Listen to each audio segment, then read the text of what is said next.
মুসলিম হয়েও নবীর উম্মত নয় যারা। কি বললাম চাচা বলেন তো? আলোচ্য বিষয় থেকে অনুমান করতে পারছেন যে দুনিয়াতে অনেক মানুষ এমন থাকবে যারা নিজেকে মুসলিম দাবি করবে, তারাও সালাত তথা নামাজ পড়বে, রমজান মাস আসছে তারা রোজা পালন করবে, তারাও হজ, যাকাত, দান, সাদকা, কুরবানি, ফিতরা, তসবিহ, তাহলিল, জিকির, আজকার যা আছে সমস্ত কিছু করবে। দুনিয়ার মানুষ তাকে মুসলিম হিসেবে আখ্যায়িতও করবে। সবাই জানবে এই কাজগুলো একজন মুসলিম করে আর ইনি একজন মুসলিম। কিন্তু কিয়ামতের সংকটময় সময়, সেই সময়তে আল্লাহ নবী আলাইহিস সালাম তিনি কিছু মানুষকে অস্বীকার করবেন তার উম্মত হিসাবে। কিয়ামতের মাঠে আল্লাহ নবী তাদেরকে দূর দূর করে তাড়িয়ে দেবে, ধিক্কার দেবে যে না, তোমরা আমার উম্মত নও। চিন্তা করে দেখেন তো, আপনি নামাজ, রোজা, হজ, যাকাত, দান, সাদকা সব কিছু করবেন, সব কিছু আছে, কিন্তু কিয়ামতের সংকটময় সময় যিনি আমাদের আপনজন তিনি হচ্ছেন নবী মুহাম্মদ সাল্লাল্লাহু আলাইহি ওয়াসাল্লাম। তিনি যদি আমাকে অস্বীকার করে, দুনিয়াতে কোনো পিতা যদি তার সন্তানকে ত্যায্য পুত্র করে দেয়, এটা কষ্টের বিষয় নয়? অবশ্যই কষ্টের বিষয়। আপনি নওগাঁর মানুষ, আপনি ঢাকা সম্পর্কে ততটা ভালো জানেন না। আপনার পিতা অসুস্থ, এখন ধানমন্ডির পাশে যে ইবনে সিনা হসপিটাল আছে, আপনি এখান থেকে চলে গেছেন, আর আপনি জানেন ওখানকার একজন ডাক্তার আছেন যিনি আপনার গ্রামের এবং আপনার পরিচিত। একই সঙ্গে ক্লাস করেছেন, শৈশবকাল থেকে বড় পর্যন্ত একই সঙ্গে স্কুল গিয়েছেন, খেলাধুলা, খাওয়া দাওয়া, আদান প্রদান, লেনদেন সব করেছেন। কিন্তু বর্তমানে সে ইবনে সিনাতে এখন চাকরিরত অবস্থায় আছে। আপনি তাকে ফোনে কথা বলেছেন যে ভাই আব্বা অসুস্থ, এখন আপনি সেখানে তাকে জানিয়েই ইবনে সিনা হসপিটালে চলে গেছেন। যাওয়ার পরে আপনি তার কাছে সহযোগিতা যাচ্ছেন যে ভাই আমি তো ঢাকার কিছু চিনি না, তুমি তো ডাক্তার, একটু অন্য ডাক্তারকে বলে আমার পিতার একটা ভালো একটা পরিসরের ব্যবস্থা করে দাও। সেই সময় যদি ওই ব্যক্তি, আপনার বন্ধু, প্রতিবেশী, সে যদি বলে যে ভাই আপনাকে আমি চিনতে পারছি না, কে আপনি, আমি চিনি না, কেমন লাগবে বলেন তো? অনেক কষ্টের না বিষয়টা? তার নবী তিনি তো আমাদের আপনজন। সহিহ বুখারী কিতাবুল ঈমান 15 নম্বর হাদিস, একজন মুমিন ব্যক্তি তার বাপের চাইতেও, নিজের মায়ের চাইতেও বেশি ভালো কাকে বাসতে হবে? আল্লাহ নবীকে। আপনি আপনার স্ত্রীকে যতটা ভালোবাসেন তার চাইতে ঢের গুণ ভালোবাসতে হবে নবীকে। যদি বাঁচতে না পারেন, আপনার ইমানের এখনো দুর্বলতা আছে, এখন ইমানটা পরিপূর্ণ হয় নাই। কেন? কিয়ামতের মাঠে নবী আলাইহিস সালাম তিনি আমাদেরকে শাফাত করবেন, সুপারিশ করবেন। সহিহ বুখারী দেখেন 6114 নম্বর হাদিস, সহিহ মুসলিম 196 নম্বর হাদিস। আল্লাহ বলছেন কিয়ামতের মাঠ যখন আল্লাহ সংগঠিত করে দিবেন, তারপর গোটা বিশ্ব জগৎ যা দেখছেন সমস্ত কিছু আল্লাহ ধ্বংস করে দিবেন, কিচ্ছু থাকবে না। থাকবে কথা বলেন? এই আসমান, জমিন, পাহাড়, পর্বত, নদী, নালা যা আছে সব কিছু আল্লাহ ধ্বংস করবেন। চাচা, আপনি এখন সৃষ্টি জগৎ যে কত বড় এটা আপনি এখনো বুঝতে পারেননি। আপনি জানেন, আপনি মনে করছেন যে নওগাঁ শহরটা কত বড়, এত বড় নওগাঁ শহর জেলা, আপনি এখনো পূর্ণভাবে আপনি গোটা নওগাঁ সিটিটাকে আপনি ঘুরে দেখতে পারেননি, পেরেছেন? তাহলে চিন্তা করেন তো নওগাঁ শহরের চাইতে গোটা বাংলাদেশটা কত বড়। কত বড় বাংলাদেশ? অনেক বড় না? অনেক বড়। আর আমি যে দেশ থেকে এসেছি, আমার দেশ হচ্ছে ইন্ডিয়া, যেখানে মানুষের সংখ্যা 140 কোটি। বাংলাদেশের মানুষের সংখ্যা কত? 18 কোটি। তো বাংলাদেশের তুলনায় ইন্ডিয়ার কত বড় ভাবেন? বাংলাদেশ কত কোটি আছেন? 18 কোটি। ইন্ডিয়াতে মানুষ কত আছে? 140 কোটি। গোটা বাংলাদেশে আপনারা মুসলমানরা হচ্ছে সংখ্যা গরিষ্ঠ, সংখ্যায় বেশি। সংখ্যা কত হবে? সর্বোচ্চ 15 কোটি। ইন্ডিয়াতে মুসলমান আমরা সংখ্যা লঘু, সংখ্যা আমরা কম। যেন বাংলাদেশে হিন্দু দাদারা, সনাতনী দাদারা সংখ্যা লঘু না, তারা সংখ্যায় তারা কম। ইন্ডিয়াতে মুসলমানরা সংখ্যায় কম। তাও কত কোটি জানেন? 37 কোটি। কত কোটি? কেন বলেন তো? মানুষ যখন 140 কোটি, তাহলে 37 কোটি কি মুসলমান। তার মানে আপনাকে বুঝতে হবে যে বাংলাদেশ এত বড়, তো ইন্ডিয়া না জানি কত বড়। আপনি এখন আল্লাহর সৃষ্টি জগৎ বুঝতেই পারেননি। চাচা, এই বাংলাদেশ, ভারত, পাকিস্তান, চীন, নেপাল, ইউরোপ, যতগুলো কান্ট্রি আছে, Saudi, Kuwait, Qatar, Bahrain, England, Holland, Japan, German, যা আছে গোটা বিশ্ব জগতে 250-এর কাছাকাছি এমন রাষ্ট্র আছে। এই সমস্ত রাষ্ট্রকে নিয়ে বলা হয় একটা পৃথিবী। কি বলা হয়? মনে বুঝতে পারেননি? শুধু বাংলাদেশ কি পৃথিবী নাকি? না, বাংলাদেশের বাইরেরও দেশ আছে। বাংলাদেশটা ছোট্ট একটা জায়গা, তো বাংলাদেশের চেয়ে বড় ছোট মিলে প্রায় 250খানা এত বড় বড় দেশ আছে। তো এত বড় পৃথিবী আপনি এখন বুঝতে পারছেন না যে আল্লাহকে শুধু পৃথিবীর রব, স্রষ্টা। জি, আল্লাহকে শুধু পৃথিবী সৃষ্টি করেছেন মনে করছেন? সূর্যকে দেখতে পান? দেখা যায় না? কালকে সকালবেলা সূর্যের দিকে একটু তাকিয়ে দেখবেন তো, সূর্য চাচা কতটুক দেখতে? কতটুক সূর্য? কথা বলে না। একটা থালার সমান না? ওই চাপাই নবমগঞ্জের ওই যে কালাই রুটি আছে না, হাত দিয়ে তৈরি করে কালাই রুটি, ওই কালাই রুটির সমান মনে হয় না সূর্য? চাচা, সূর্যকে মনে হচ্ছে যে ছোট্ট একটা জিনিস, কিন্তু সূর্য আসলে ছোট জিনিস নয়। এই গোটা পৃথিবী যত বড়, 1 গুণ নয়, 2 গুণ নয়, 100 গুণ নয়, 1000 গুণ নয়, 13 লক্ষ গুণ বড় হচ্ছে পৃথিবীর চাইতে সূর্য। বুঝতে পারেননি মনে হয়? মানে গোটা পৃথিবী যত বড়, এতগুলো কমপক্ষে 13 লক্ষ পৃথিবী যদি সূর্যের মধ্যে ঢুকিয়ে দেন, সূর্য হজম করে নেবে। এটা হচ্ছে পৃথিবীর সাইজ। আপনি কল্পনা করতে পারছেন?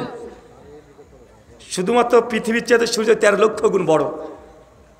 আর এই গোটা সৌরজগৎ, সোলার সিস্টেম, যারা মিল্কি ওয়ে গ্রহেতে আমরা বসবাস করি, এরকম সূর্য পৃথিবীর মতো কমপক্ষে 2 মিলিয়ন এই পৃথিবীর মতো গ্রহ আছে। মিলিয়ন মানে বোঝেন? 1 মিলিয়ন মানে 10 লাখ। কত লাখ? 2 মিলিয়ন মানে কত? 20 লাখ। মানে একটা সূর্যের আশেপাশে প্রায় এই চন্দ্র সূর্য গ্রহ এরকম প্রায় 20 লক্ষ এরকম গ্রহ, এরকম নক্ষত্র গোটা বিশ্ব জগতে বিদ্যমান আছে।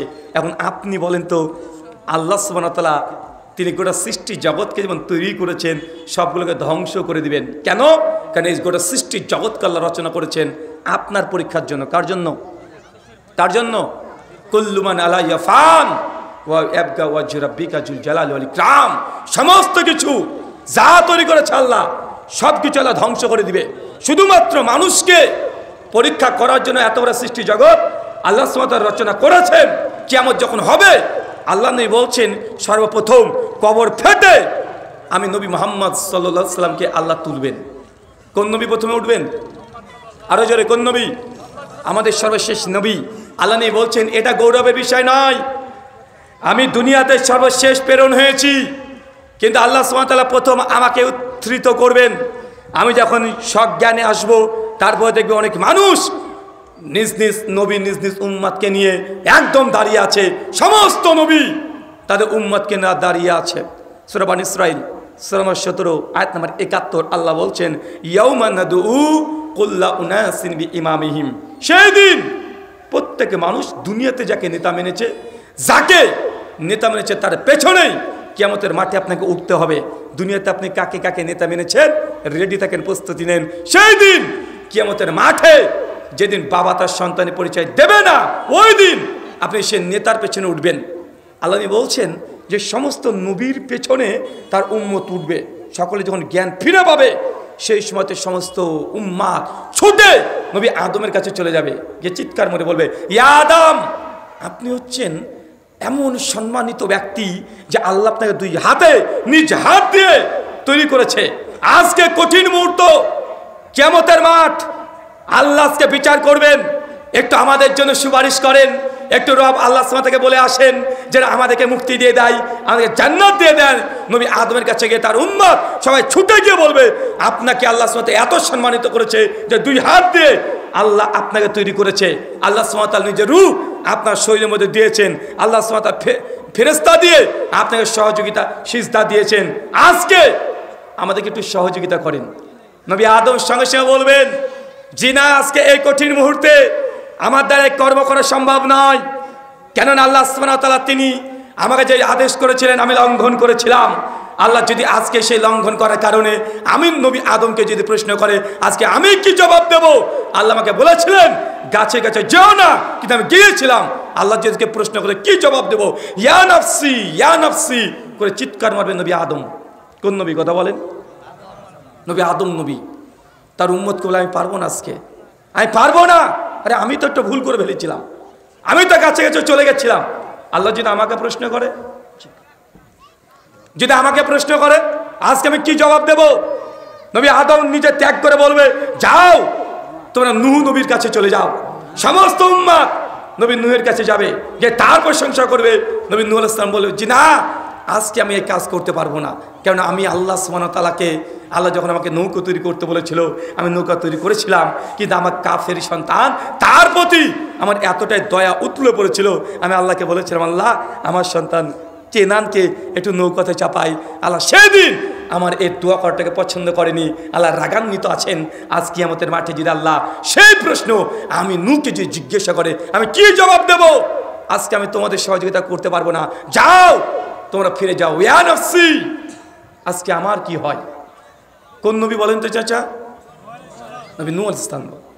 মাস তারপর নবী ইব্রাহিমের কাছে যাবে, মুসা, ঈসা, দাউদ, সুলাইমান, ইউনুস, ইউসুফ, ইসহাক, সমস্ত নবীর কাছে মানুষ যাবে শুধু বাঁচার জন্য, একটু সুপারিশ, একটু শাফাত।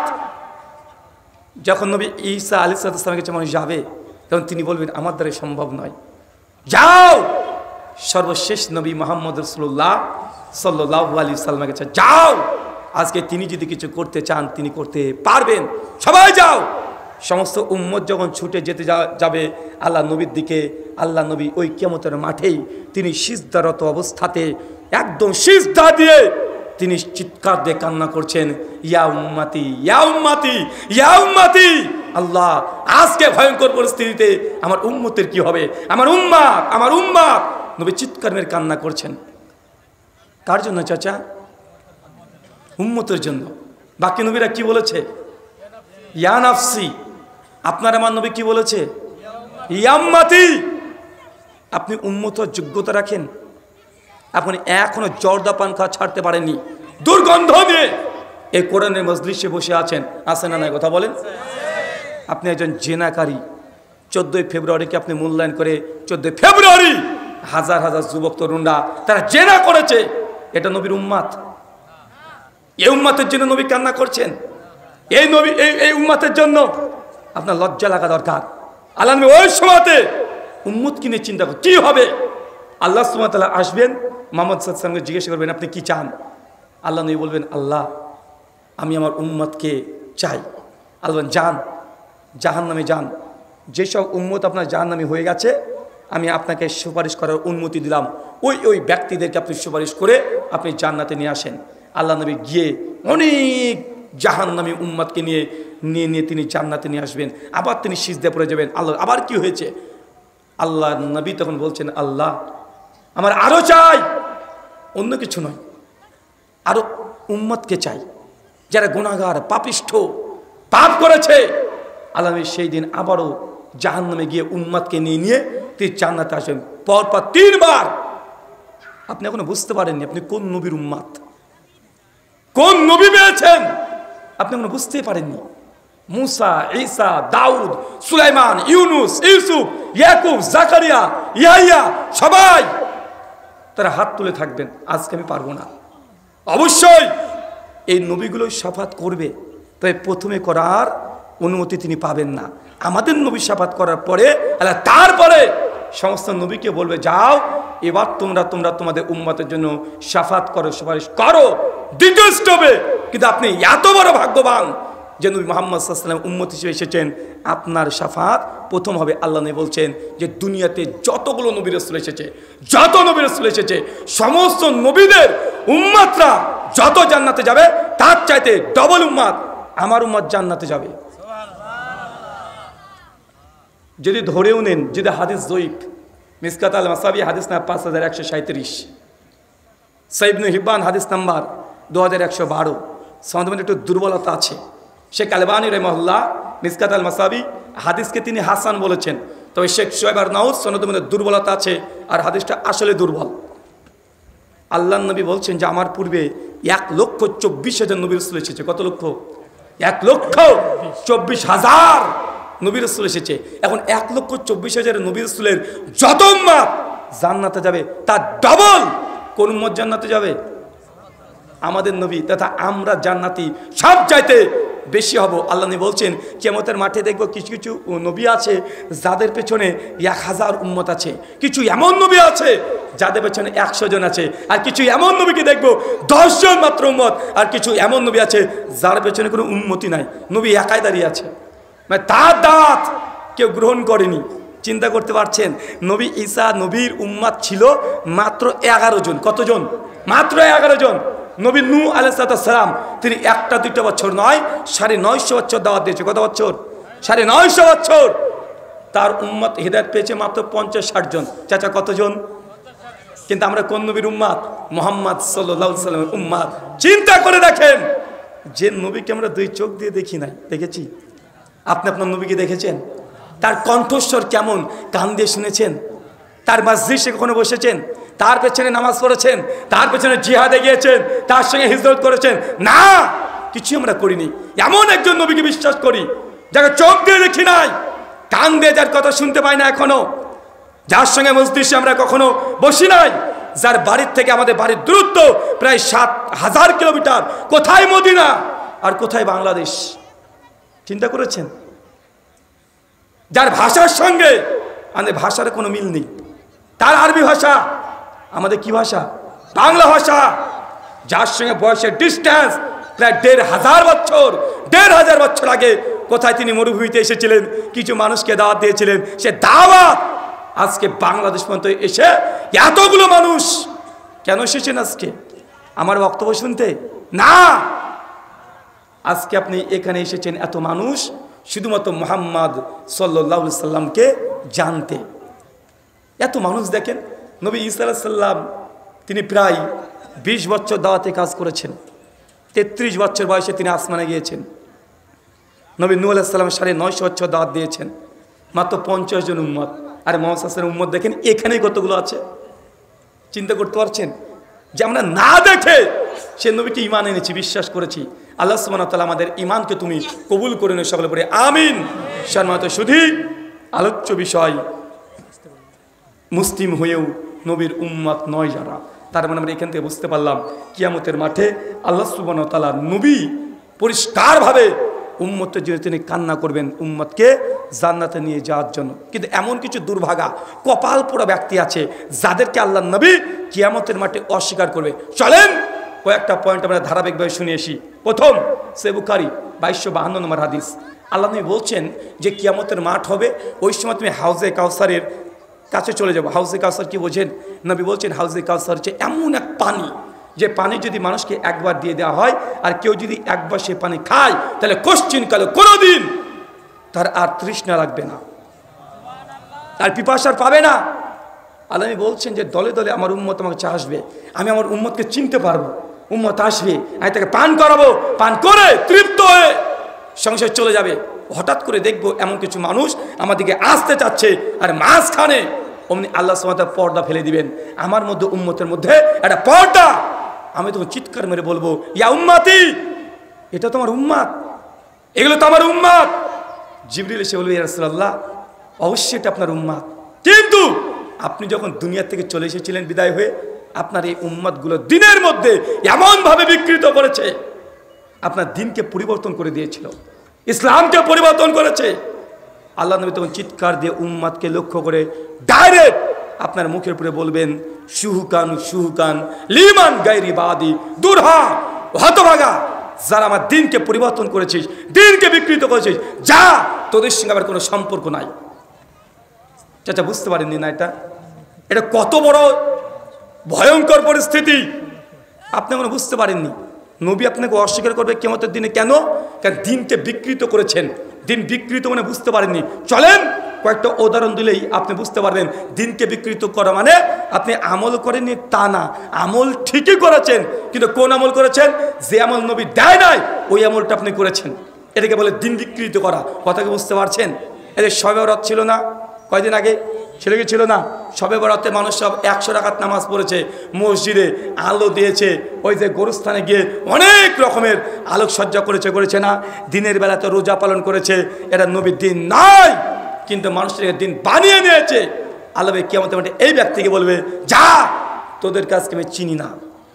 চলেন সুনান তিরমিজি 3024 নম্বর হাদিস, আল্লাহ নবী বলছেন, আফজালুজ যিকরি লা ইলাহা ইল্লাল্লাহ, সবচেয়ে উত্তম জিকির কালেমা লা ইলাহা ইল্লাল্লাহ। চাচা বলেন তো, উম্মত তখন কোন জিকির করে? কোন জিকির করে? ইল্লাল্লাহ জিকির করে না? নবী কোন জিকির করতে বলেছে? লা ইলাহা ইল্লাল্লাহ। উম্মত কোন জিকির করছে? ইল্লাল্লাহ। এখন বলেন, দিন বিকৃত করা কি করা নয়? নবী বললেন উত্তম জিকির লা ইলাহা ইল্লাল্লাহ, আর উম্মত বলছে লা ইলাহা ইল্লাল্লাহ খুব বেশি বড় হয়ে যায়। এত বড় জিকির করার প্রয়োজন কি?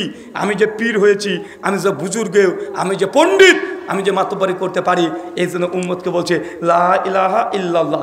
এত বড় জিকির করার বাবা দরকার নেই। এই লা ইলাহা এই শব্দ কেটে বাদ দিয়ে দে, অর্ধেক বাদ দে, কারণ বাকি অর্ধেক পড়ে আছে ইল্লাল্লাহ। মুরিদকে বলছে ইল্লাল্লাহ জিকির কর, আছে না নাই?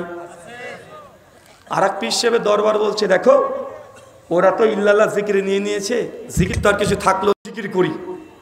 বলছে আমাদের সব জিকির যদি এক হয়ে যায় সব দরবারের, তো কোনটা কোন পীরের মুরিদ বুঝবো কিভাবে? বোঝা তো যাবে না, তো জিকির দিয়ে বোঝাতে হবে।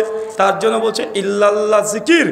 এখন এটাকেও আবার কেটে দাও, এখন ইল্লাল্লাহ, এখন ইল্লাটাকে মাঝখান থেকে কেটে দিয়েছে, পড়ে আছে কি? কি পড়ে আছে? আল্লাহ। এখন জিকির করছে কি? আল্লাহ আল্লাহ আল্লাহ, আছে না নাই? চাচা, জিকির মানে কি বলেন তো? জিকির মানে আল্লাহর প্রশংসা করা। কি? আল্লাহর প্রশংসা করা। এখন আপনি বলেন আল্লাহ, এটা আল্লাহ সুবহানাহু ওয়া তাআলা, আল্লাহর এটা একটা নাম, এটা ইসিম। তো আপনি যদি বারবার বলেন আল্লাহ আল্লাহ আল্লাহ, এটা মানে কি হলো? কি মানে হলো? যদি আপনি আপনার আব্বাকে বা আপনার মাকে গিয়ে বলেন, আব্বাকে ডাকছেন, আব্বা আব্বা, আব্বা বলছে কি বল? আব্বা আব্বা। আরে কি বলবি তো? আব্বা আব্বা। যদি করেই চলে যান, আপনার আব্বা আপনার ঠ্যাঙাবে না ধরে, তখন থেকে আব্বা আব্বা করিস, আরে কি বলবি তো? আপনি আব্বা আব্বা করে চলে যাচ্ছেন। যদি আপনি একটু বলতেন আব্বা তুমি ভালো, তাও বুঝা গেল আল্লাহ আব্বার প্রশংসা করছেন, তাই নয় কি? তা আপনি বলছেন আল্লাহ আল্লাহ আল্লাহ। আরে ভাই, আল্লাহ কি বলবি তো? যদি তুই বলিস আল্লাহু আকবার, মানে আল্লাহ তুমি সবচেয়ে বড়, ঠিক আছে। যদি বলেন আল্লাহু সামাদ, আল্লাহ তুমি কারো মুখাপেক্ষী নয়, ঠিক আছে। কিন্তু আপনি আল্লাহ আল্লাহ, আরে ভাই কি বল তারপরে? আছে না নাই কথা বলেন? আর এক মুরিদ তখন বলছে পীরের দরবার, যে সবাই তো সব নিয়ে নিয়েছে, ওখানে আমি কি নেই। এখন আছে আল্লাহু জিকির, বলছে এখন আল্লাহু, এখন আল্লাহটাকে বাদ দে, এখন কি আছে? এখন জিকির এখন হু হু, আছে না নাই? এটা কি দিন বিকৃত করা নয়? এটা দিন বিকৃত করা নয়, দিন বিকৃত করা। আল্লাহ নবী যে আমল দেয় নাই, সেই আমল আপনি করছেন, এটাকে বলা দিন বিকৃত করা। যেটা ধর্মে নেই, সে ধর্ম যদি পালন করেন, কিয়ামতের মাঠে আল্লাহ নবী আপনাকে অস্বীকার করবেন। চলেন, শুধু যে মুসলমানরাই আমরা দিনকে বিকৃত করেছি, ধর্মগ্রন্থে যা আছে তা বাদ দিয়ে নতুন কিছু পালন করি, এমনটা নয়। আমাদের অনেক হিন্দু দাদারা আছে না নাই? আছে না ভাইজান? আমি কারো কষ্ট দিতে চাই না, অনুভূতিতে আঘাত দিতে চাই না। আমাদের যেমন এই যে শবে বরাত, বাংলাদেশের মানুষ দেখে ভাবছে এটা মনে হয় মুসলমানদের অনুষ্ঠান, ভাই মনে করে কি করে না? যখন রবিউল আউয়াল মাসে 12 তারিখ আসে, নবীজির জন্মদিবস পালন করে, মানুষ ভাবে এটা মুসলমানদের অনুষ্ঠান, মনে করে কি করে না? যখন মুহররম মাসে 10 তারিখ আসে, এক শ্রেণী মানুষকে দেখবেন হাতে ওই বিলেট নিয়ে, চেন নিয়ে হাই হোসেন করে বুকটাকে পেটাচ্ছে, বাইরেকার মানুষ মনে করে এটাই মনে ইসলাম ধর্ম, মনে করে কি করে না? অথচ ইসলামের সঙ্গে এগুলোর কোনো সম্পর্ক নেই, এটা মানুষের বানানো। এটা কি বানানো? আমি একজন পণ্ডিত মশাইকে জিজ্ঞাসা করছিলাম যে পণ্ডিতজি, এই যে শীতকালে আসলে দেখবেন হরিনাম বাসর হয়, হরিনাম বাসর বোঝেন? মানে নামযজ্ঞ 3 দিন বা 7 দিন নামযজ্ঞ হয়। বিশেষ করে সনাতনী বৈষ্ণবী মতবাদ যারা আছে, যারা কৃষ্ণ ভক্ত, তারা এই নামযজ্ঞটা করে হরিনাম বাসর। শ্রী চৈতন্য মহাপ্রভুর অনুকরণে তারা এই কাজটা করে থাকে। তো একজন পণ্ডিতকে জিজ্ঞাসা করছি যে 3 দিন আমরা যে বক্তব্য দিচ্ছি, আমাদের যদি কোনো আলোচনা হয় আমরা কোরআনের কথা বলি, হাদিসের কথা বলি, জান্নাত জাহান্নামের কথা বলি, কিছু আদেশ নিষেধ উপদেশ এগুলো বলি, কিন্তু তাদের অনুষ্ঠানে কি হয় 3 দিন ধরে একই কথা বলে, হরে কৃষ্ণা কৃষ্ণ কৃষ্ণ হরে হরে, হরে রাম রাম রাম হরে হরে। বলে কি বলে না? 16 নাম 32 অক্ষর। তাহলে এই তসবিও জপ করে, 16 মালার তসবি জপ করে না? তারাও জপ করছে। আমি একজন পণ্ডিতজিকে জিজ্ঞাসা করলাম যে পণ্ডিতজি 3 দিন ধরে যে এই কথাটা আপনি বলেন, মানে এটা কেন বলেন? বলছে এটা ঈশ্বরের নাম জপ করা। কেউ যদি হরে কৃষ্ণ মহামন্ত্র জপ করে তাহলে ওই ব্যক্তির যত গুনাহ আছে, পাপ আছে, সবগুলো ঈশ্বর ক্ষমা করে দিবে। কেউ যদি গীতা মন্ত্র, গীতা শ্লোক যদি পাঠ করে অথবা শোনে তাহলে সে মোক্ষ লাভ করবে। শ্রীমদ্ ভাগবত গীতা অধ্যায় 18 শ্লোক নম্বর 70 থেকে 76 পর এই কথাগুলো তিনি আমাকে বললেন। আমি তখন বললাম যে পণ্ডিতজি আপনি বললেন যে হরে কৃষ্ণ কৃষ্ণ কৃষ্ণ হরে হরে, হরে রাম রাম রাম হরে হরে, এটা হচ্ছে মহামন্ত্র। আচ্ছা মহামন্ত্রটা কোথায় আছে? এই মহামন্ত্র কোথায় আছে? উনি তখন, যেহেতু আমি প্রশ্ন করছি আর আমার সম্পর্কে উনি জানেন যে আমি সনাতন শাস্ত্রে একটু যৎক্ষণে ঘাটাঘাটি করি, আচ্ছা কোথায় আছে? উনি তখন বলছেন শাস্ত্রেই তো থাকার কথা। আমি তখন বলছি দেখেন, যদি শ্রীকৃষ্ণ প্রসঙ্গে আমরা জানতে চাই তাহলে মূলত আমাদের 4টে গ্রন্থ বৈষ্ণবী মতবাদে বিশ্বাস করা হয়। 4টে গ্রন্থ, 1 ভাগবত গীতা, 2 ভাগবত পুরাণ, 3 বিষ্ণু পুরাণ, 4 ব্রহ্মা বৈবর্ত পুরাণ, আর 5 কিছু কিছু হরিবংশ পুরাণ। এটাকে তারা বিশ্বাস করে থাকে, মেনে থাকে। এটা 4টে গ্রন্থ বৈষ্ণবী মতবাদের সবচেয়ে বেশি তারা এটাকে ফলো করে। আর সার্বিক দিক থেকে সনাতন ধর্ম নির্ভর করছে 4টে বেদের উপরে। কিসের উপরে? বেদ। কিন্তু যে মহামন্ত্র আমি শুনলাম বা এটা জপ করা হয় 3 দিন 7 দিন, এই মহামন্ত্র আমার জানা মতে 4 বেদে, ঋক্সাম যজু অথর্ব 4 বেদে মূল মন্ত্রের সংখ্যা আছে 20,536টা।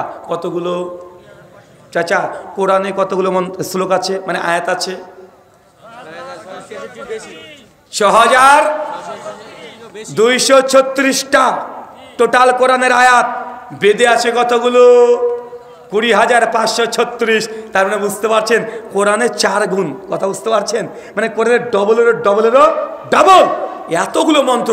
আমার চ্যালেঞ্জ, 4 বেদের মধ্যে হরে কৃষ্ণ মহামন্ত্র নাই, কেউ দেখাতে পারবে না। এখন কৃষ্ণের কথা কোথায় আছে? কৃষ্ণের কথা তো ভাগবত গীতাতে আছে। শ্রীমদ্ ভাগবত গীতায় 18খানা অধ্যায় আছে, 700খানা মন্ত্র তথা শ্লোক আছে। 700 শ্লোকের মধ্যে এক জায়গাতেও হরে কৃষ্ণ এই মন্ত্র ভাগবত গীতাতেও নেই। তাহলে অনেকে বলতে পারে তাহলে হুজুর তাহলে ভাগবত পুরাণে আছে। ভাগবত পুরাণে 12টা স্কন্ধ আছে, কমপক্ষে 10,000-এর কাছাকাছি শ্লোক তথা মন্ত্র আদি আছে। তার মানে ভাগবত পুরাণে মনে হয় আছে। আমার জানা মতে ভাগবত পুরাণেও এই মহামন্ত্র নেই। তাহলে মানে মহাভারতে আছে। মূল মহাভারতের সংখ্যা, শ্লোকের সংখ্যা প্রায় 1 লাখ। কত লাখ? 1 লক্ষ।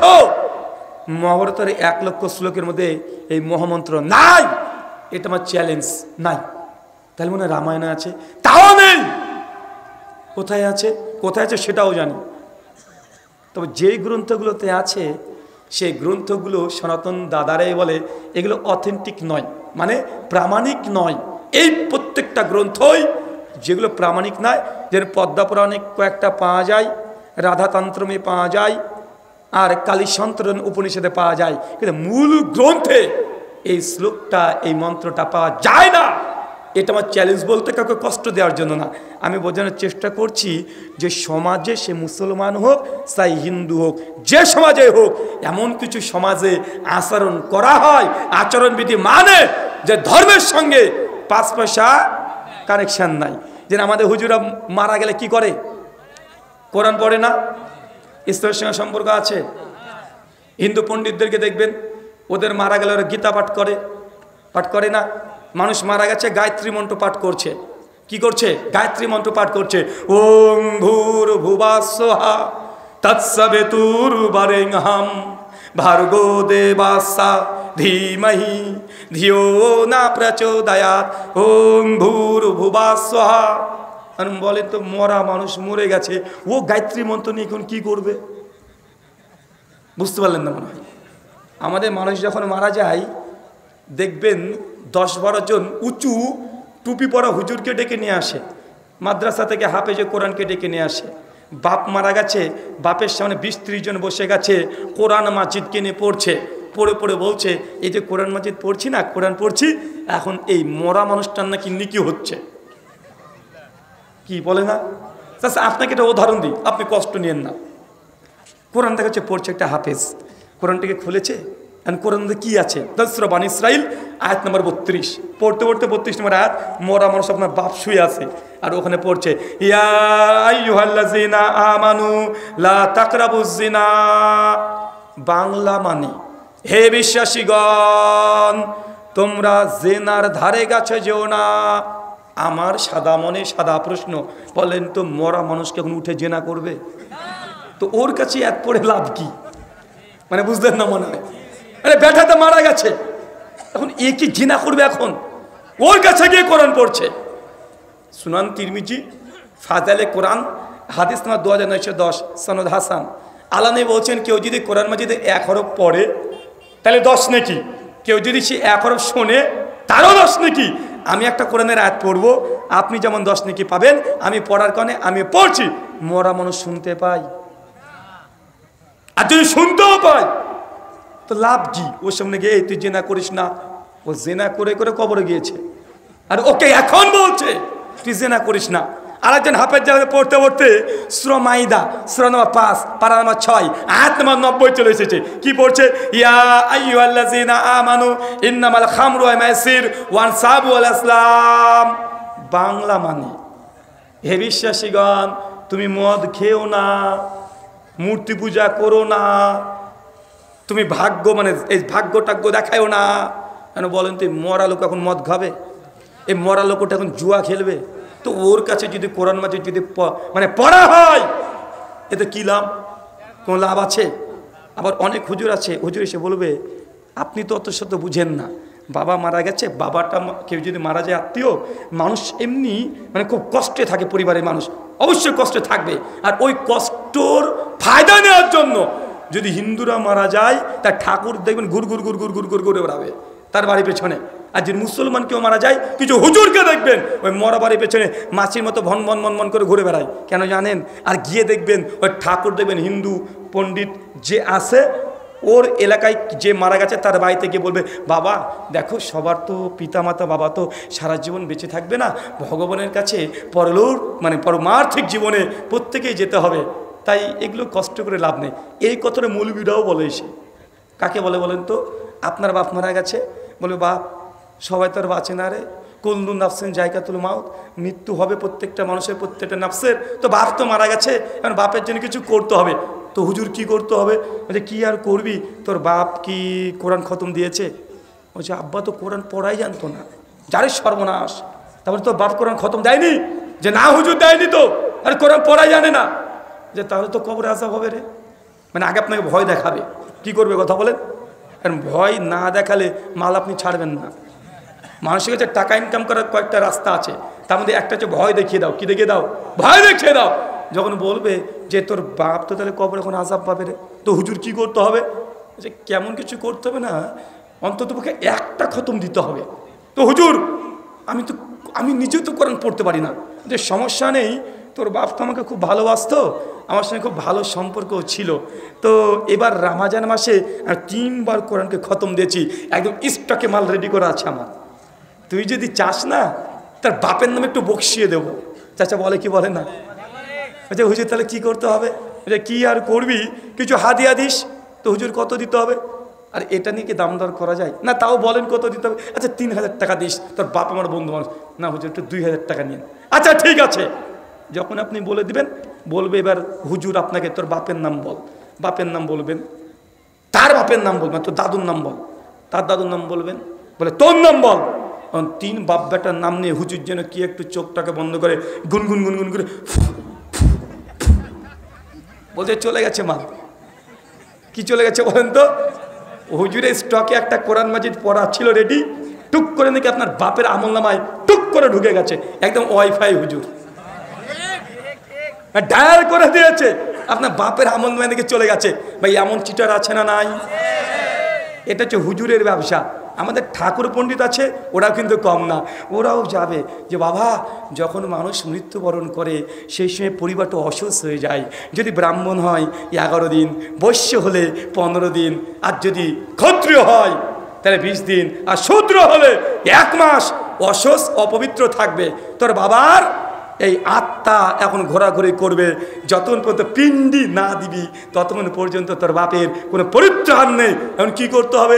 বলছে 11 দিন এখন অশ্বস পালন করতে হবে, এখন যজ্ঞ করতে হবে, পিণ্ডি দিতে হবে। কিছুই করবে না পণ্ডিতজি। পণ্ডিতজিকে একটা লিস্ট ধরে দিবে, একদম বড় লিস্ট, লম্বা লিস্ট। তো এই লাগবে কলা বেগুন, মানে যা আচ্ছা সব লিখে দিবে। কমপক্ষে 4,500 থেকে 6,000 টাকা এখন ফর্দ। পণ্ডিতজি কিছুই করবে না, ওই আগুন টাগুন জ্বালিয়ে এটা যজ্ঞ করবে। ওই গায়ত্রী মন্ত্র একটু পাঠ করবে, গীতা থেকে 2-4টে শ্লোক পাঠ করবে, আর বেদ থেকে 2-4টে শ্লোক পাঠ করবে। পাঠ করে এখন বলছে যা তোর বাপের পিণ্ডি চটকে দিয়েছে আবার। আর যা কলাটা আছে ঠাকুরের ঝুলিতে, কোথায়? ঠাকুরের ঝুলিতে। মানে যা প্রসাদ ভোগ আছে সব একটা দুটো করে কোথায় যাবে? ওই ব্রাহ্মণের ঝুলিতে। মানে এটা স্পেশাল ইনকাম। আর কি ইনকাম? মানে আমাদের পণ্ডিতের যেমন আছে, সনাতনী দাদাদের, মানুষ মারা যায়, মানুষকে ইমোশনাল ব্ল্যাকমেল করে বা টাকা উপার্জন করছে কি করছে না? মানে মুসলমানের কম নাই। অ্যাকচুয়াল এই কোরআন মাজিদ পাঠ করা যেটা আমাদের সমাজে প্রচলিত আছে, মরা মানুষকে করা, এটা আসলে হিন্দু দাদাদের কাছ থেকে মুসলমানরা ধার করেছে। কথা বুঝতে পারলেন না মনে হয়? হিন্দু দাদারা অনেক আগে থেকে গীতাটিটা পাঠ করে ওই মৃত্যু ব্যক্তিকে জান্নাত মানে স্বর্গে দেয়, মানে মোক্ষ লাভ করায়। ওটা তখন মুসলমান ভাবছে তোমরা যদি গীতা পাঠ করতে পারো, আমরা কেন কোরআন পাঠ করতে পারবো না? হিন্দুদের কাছ থেকে এখানে নিয়ে নিয়েছে। কথা কি বুঝতে পারলেন? মানে অনেক জিনিস বাংলাদেশিরা, ভারতবর্ষ, বাংলাদেশ, পাকিস্তানের মুসলমান হিন্দু আর হিন্দু মুসলমান কাছ থেকে কপি করেছে। কেন জানেন? কারণ একটাই, এই বাংলাদেশ যেটা দেখছেন এটা বাংলাদেশ ছিল না, আজ 50 বছর আগে ছিল। গোটাটাই ভারতবর্ষ ছিল। তো প্রথম থেকে হিন্দুরা ভারতবর্ষের সংখ্যাগরিষ্ঠ, আর মুসলমান হিন্দু মানে দুজন এমনভাবে চলাচল করে। তো একজনের ধর্মের কিছু কিছু আদব কায়দা, কিছু কিছু বিধিবিধান হিন্দুদের চলে এসেছে মুসলমানের মধ্যে, আর মুসলমানের কিছু কিছু বিধান চলে গেছে হিন্দুদের মধ্যে। আমি এই জন্য বারবার একটা কথা বলি, বাংলাদেশে কোনো হিন্দু যখন সালাম দেয়, মানে এত সুন্দর করে সালাম দেয়, ওটা আমাকে বললো আমি অত সুন্দর করে সালাম দিতে পারবো না। আছে না নাই? কথা বলে। সকালবেলা দোকান করলে বিসমিল্লাহ বলে। কালকে তো আবহাওয়া ভাইয়ের বাড়িতে আমি যাচ্ছি রাত্রিবেলাতে, তো রাত্রিবেলাতে যখন প্রায় 3:30 বেজে গেছে, সরি পরশু দিন 3:30 বেজে গেছে, গাড়ি থেকে নেমে ওনার বাড়িতে যাব, দেখছি ইসকনের 3-4 জন সদস্য হিন্দু দাদারা রাত্রিবেলা তারা বেরিয়েছে, উনাকে আমাকে দেখে সালাম দিচ্ছে। আচ্ছা, আমাকে উনি বলছেন ইসকন, ইসকন আবার মুসলমান হলো কবে থেকে? মানে এমনভাবে সালাম দিচ্ছে আপনি বুঝতে পারবেন না। কেন? বাংলাদেশে যেহেতু মুসলমানের সংখ্যাগরিষ্ঠ, তাই মুসলমানদের আদর্শের প্রভাব হিন্দুদের মধ্যে আছে না নাই?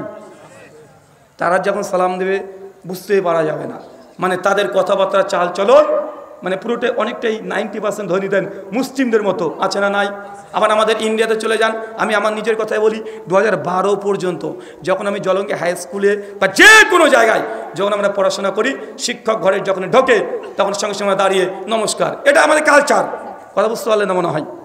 আমরা হাত তুলে, হিন্দু মুসলমান সবাই।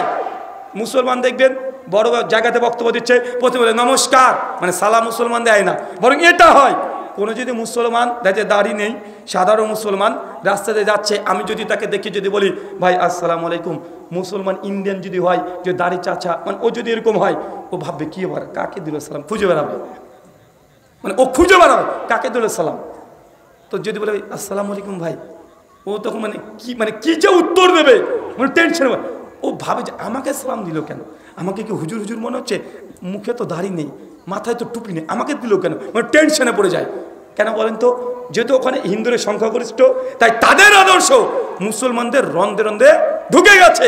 তাই আমরাও দেখেছি, আমি যখন মানে শবে বরাত পালন করতে গিয়েছিলাম, মানে আমার জীবনে প্রথমের দিকে, কারণ আমার এলাকাতে যা আছে সব বেরোলবি, তো প্রথম 2012 থেকে 14 2 বছর মানে বেরেলি ছিলাম। কি ছিলাম বেরেলি বোঝেন?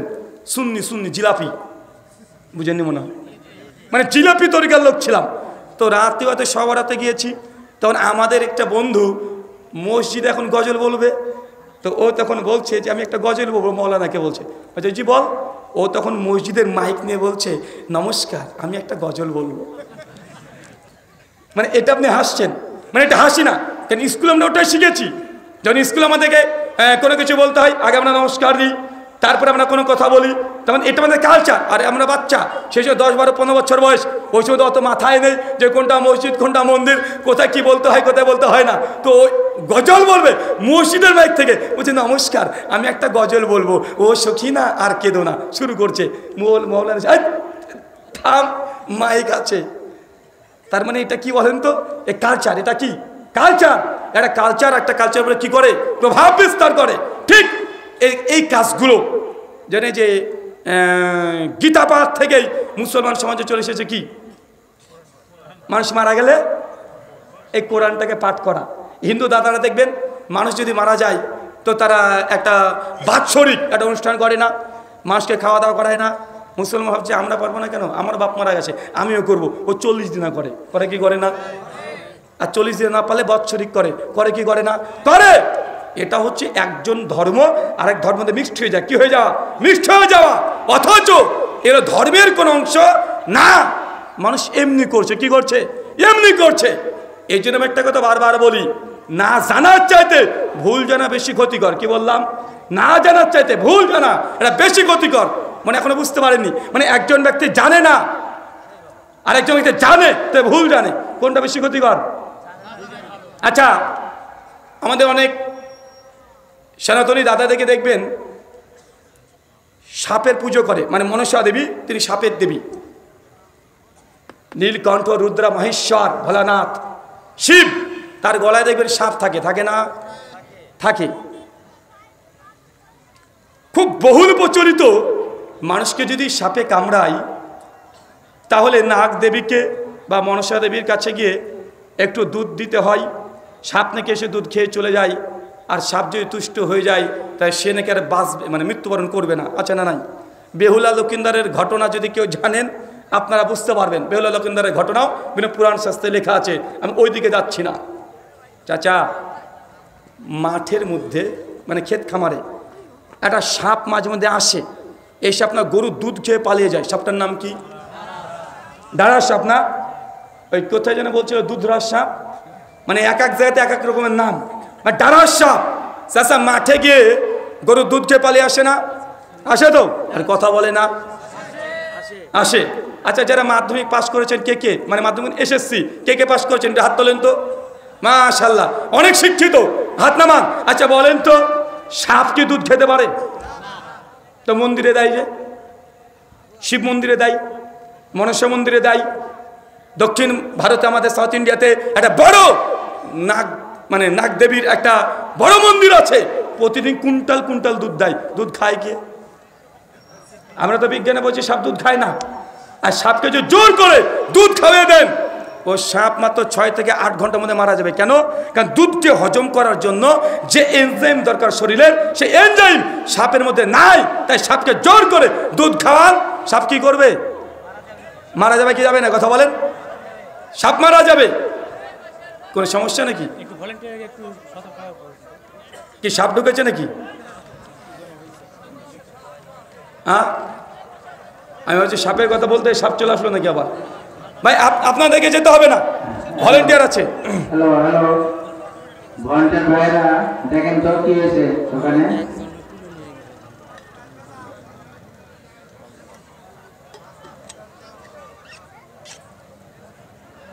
ভাই আপনাদের যেতে হবে না, একজনকে প্রয়োজনে মনে কেউ, যাই হোক আপনারা চলে আসেন। সমাজে শুধু স্বেচ্ছাসেবী দল ওখানে আছে, আপনারা চলে আসেন, ভিতরে আসেন, আপনারা ভিতরে চলে আসেন, সমস্যা নাই ইনশাআল্লাহ। আপনি আলোচনা করুন। মানে আপনাকে আমি এতক্ষণ যেটা বুঝাচ্ছি যে সমাজে অনেক কিছু হচ্ছে ধর্ম, কিন্তু সেগুলো ধর্ম না।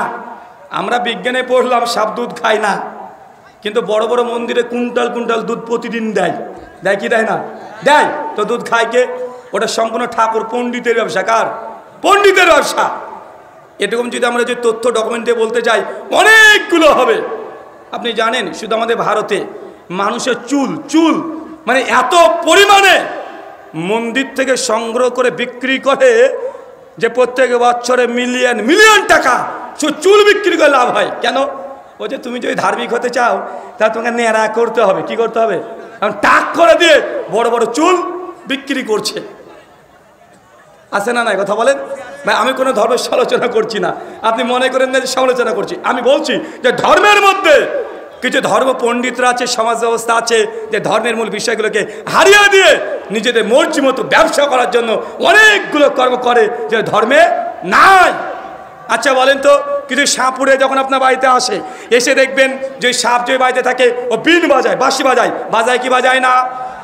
আচ্ছা বলে তো সাপ শুনতে পাই, তো সাপ যদি শুনতে না পাই বাঁশি বাজিয়ে লাভ কি?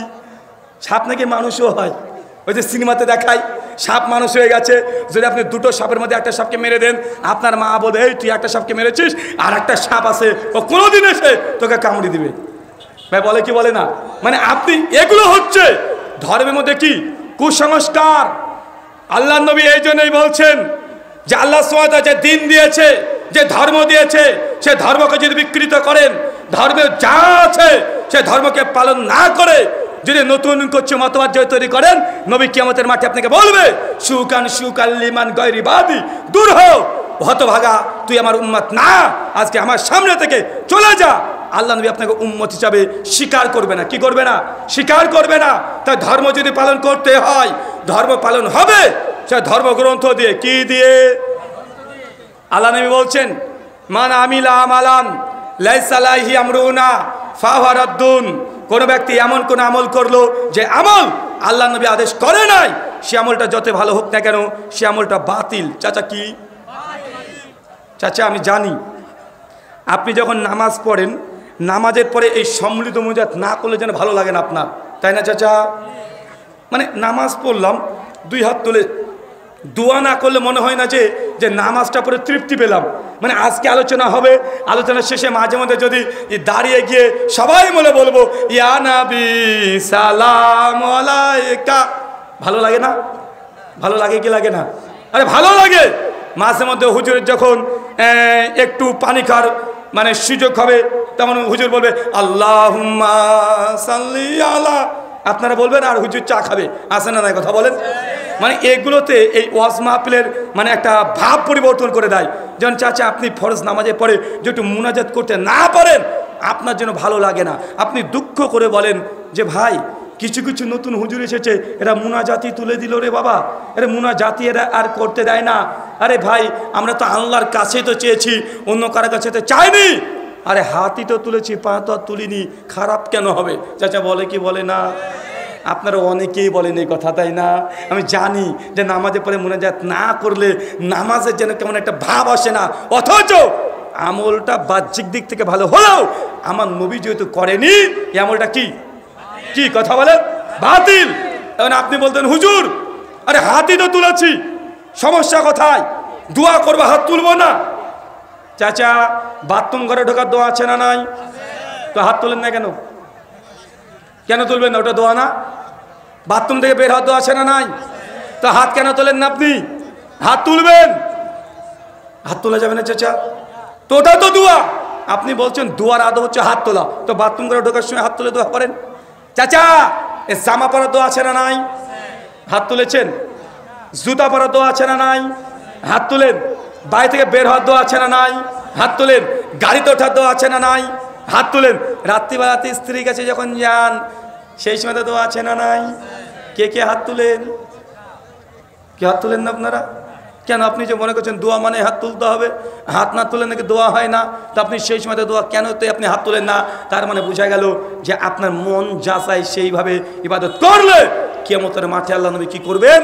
আপনাকে অস্বীকার করবেন। আল্লাহ সুবহানাহু ওয়া তাআলা আপনাকে সেই দিন নবী বলে দিবে যে তুমি আমার উম্মাত নয়। তার জন্য কোরআন হাদিসে যতটুকু আছে অতটুকু করতে হবে। কথা বুঝতে পারলেন আমার? এটা হচ্ছে নবীর উম্মত হিসেবে থাকার জন্য এতটাই আপনার জন্য আমল বেশি করতে যাবেন। আরেকটা হাদিস দেখেন, সহিহ বুখারী কিতাবুন নিকাহ হাদিস না 5063। আল্লাহ নবী বলছেন যে তার স্ত্রীর কাছে 3 জন ব্যক্তি এসেছিল। কয়জন? আরো জোরে, কয়জন? 3 জন।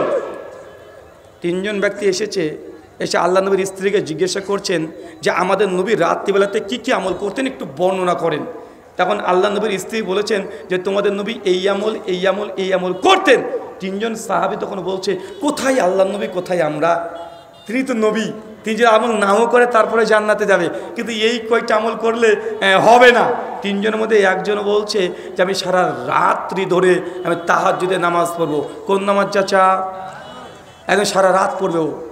আরেকজন বলছে তুমি সারা রাত তাহাজ্জুদে নামাজ পড়বে, আমি সারা দিনে জীবনে কখন রোজা বাদ দেবো না, রোজা প্রতিদিন করব। আরেকজন বলছে যে ও যদি তাহাজ্জুদ পড়ে, যদি রোজা করে, আমি আবার কি করব? ও বলছে বিয়ে করব না, আমি সন্ন্যাস নিয়ে নিব, মানে বাউল ফকির হয়ে যাব। যে বিয়ে করলে স্ত্রী কন্যা পুত্রের সন্তানকে সময় দিতে হবে। এখন স্ত্রী কন্যা পুত্রের সন্তানকে সময় দিই, তাহলে আল্লাহকে কখন ডাকবো? আল্লাহকে সময় দিতে পারবো না, এই জন্য বিয়ে করবো না, জীবন চিল্লা দিয়ে দিলাম। কি চিল্লা কথা বলেন? জীবন চিল্লা। এই কথা যখন নবীর সামনে যখন আল্লাহ নবীর স্ত্রী এসে বলছে যে আপনার কিছু সাহাবী এসে এই কথাগুলো বলেছে, আল্লাহ নবীর সঙ্গে সঙ্গে বলছেন তাদেরকে আমার সামনে ডেকে নিয়ে আসো। নবীর সামনে ডেকে নিয়ে আসা হয়েছে। সঙ্গে সঙ্গে আল্লাহ নবী বলছেন শোনো, আমি নবী দুনিয়াতে সবচেয়ে আল্লাহকে বেশি ভয় করি। আমি রাত্রেতে নামাজও পড়ি তাহাজ্জুদ, আবার ঘুমাই। আমি বিবাহ করেছি, আবার স্ত্রীকে সময়ও দিই। আমি রোজা পালনও করি, মাঝে মধ্যে রোজা ছেড়েও দিই।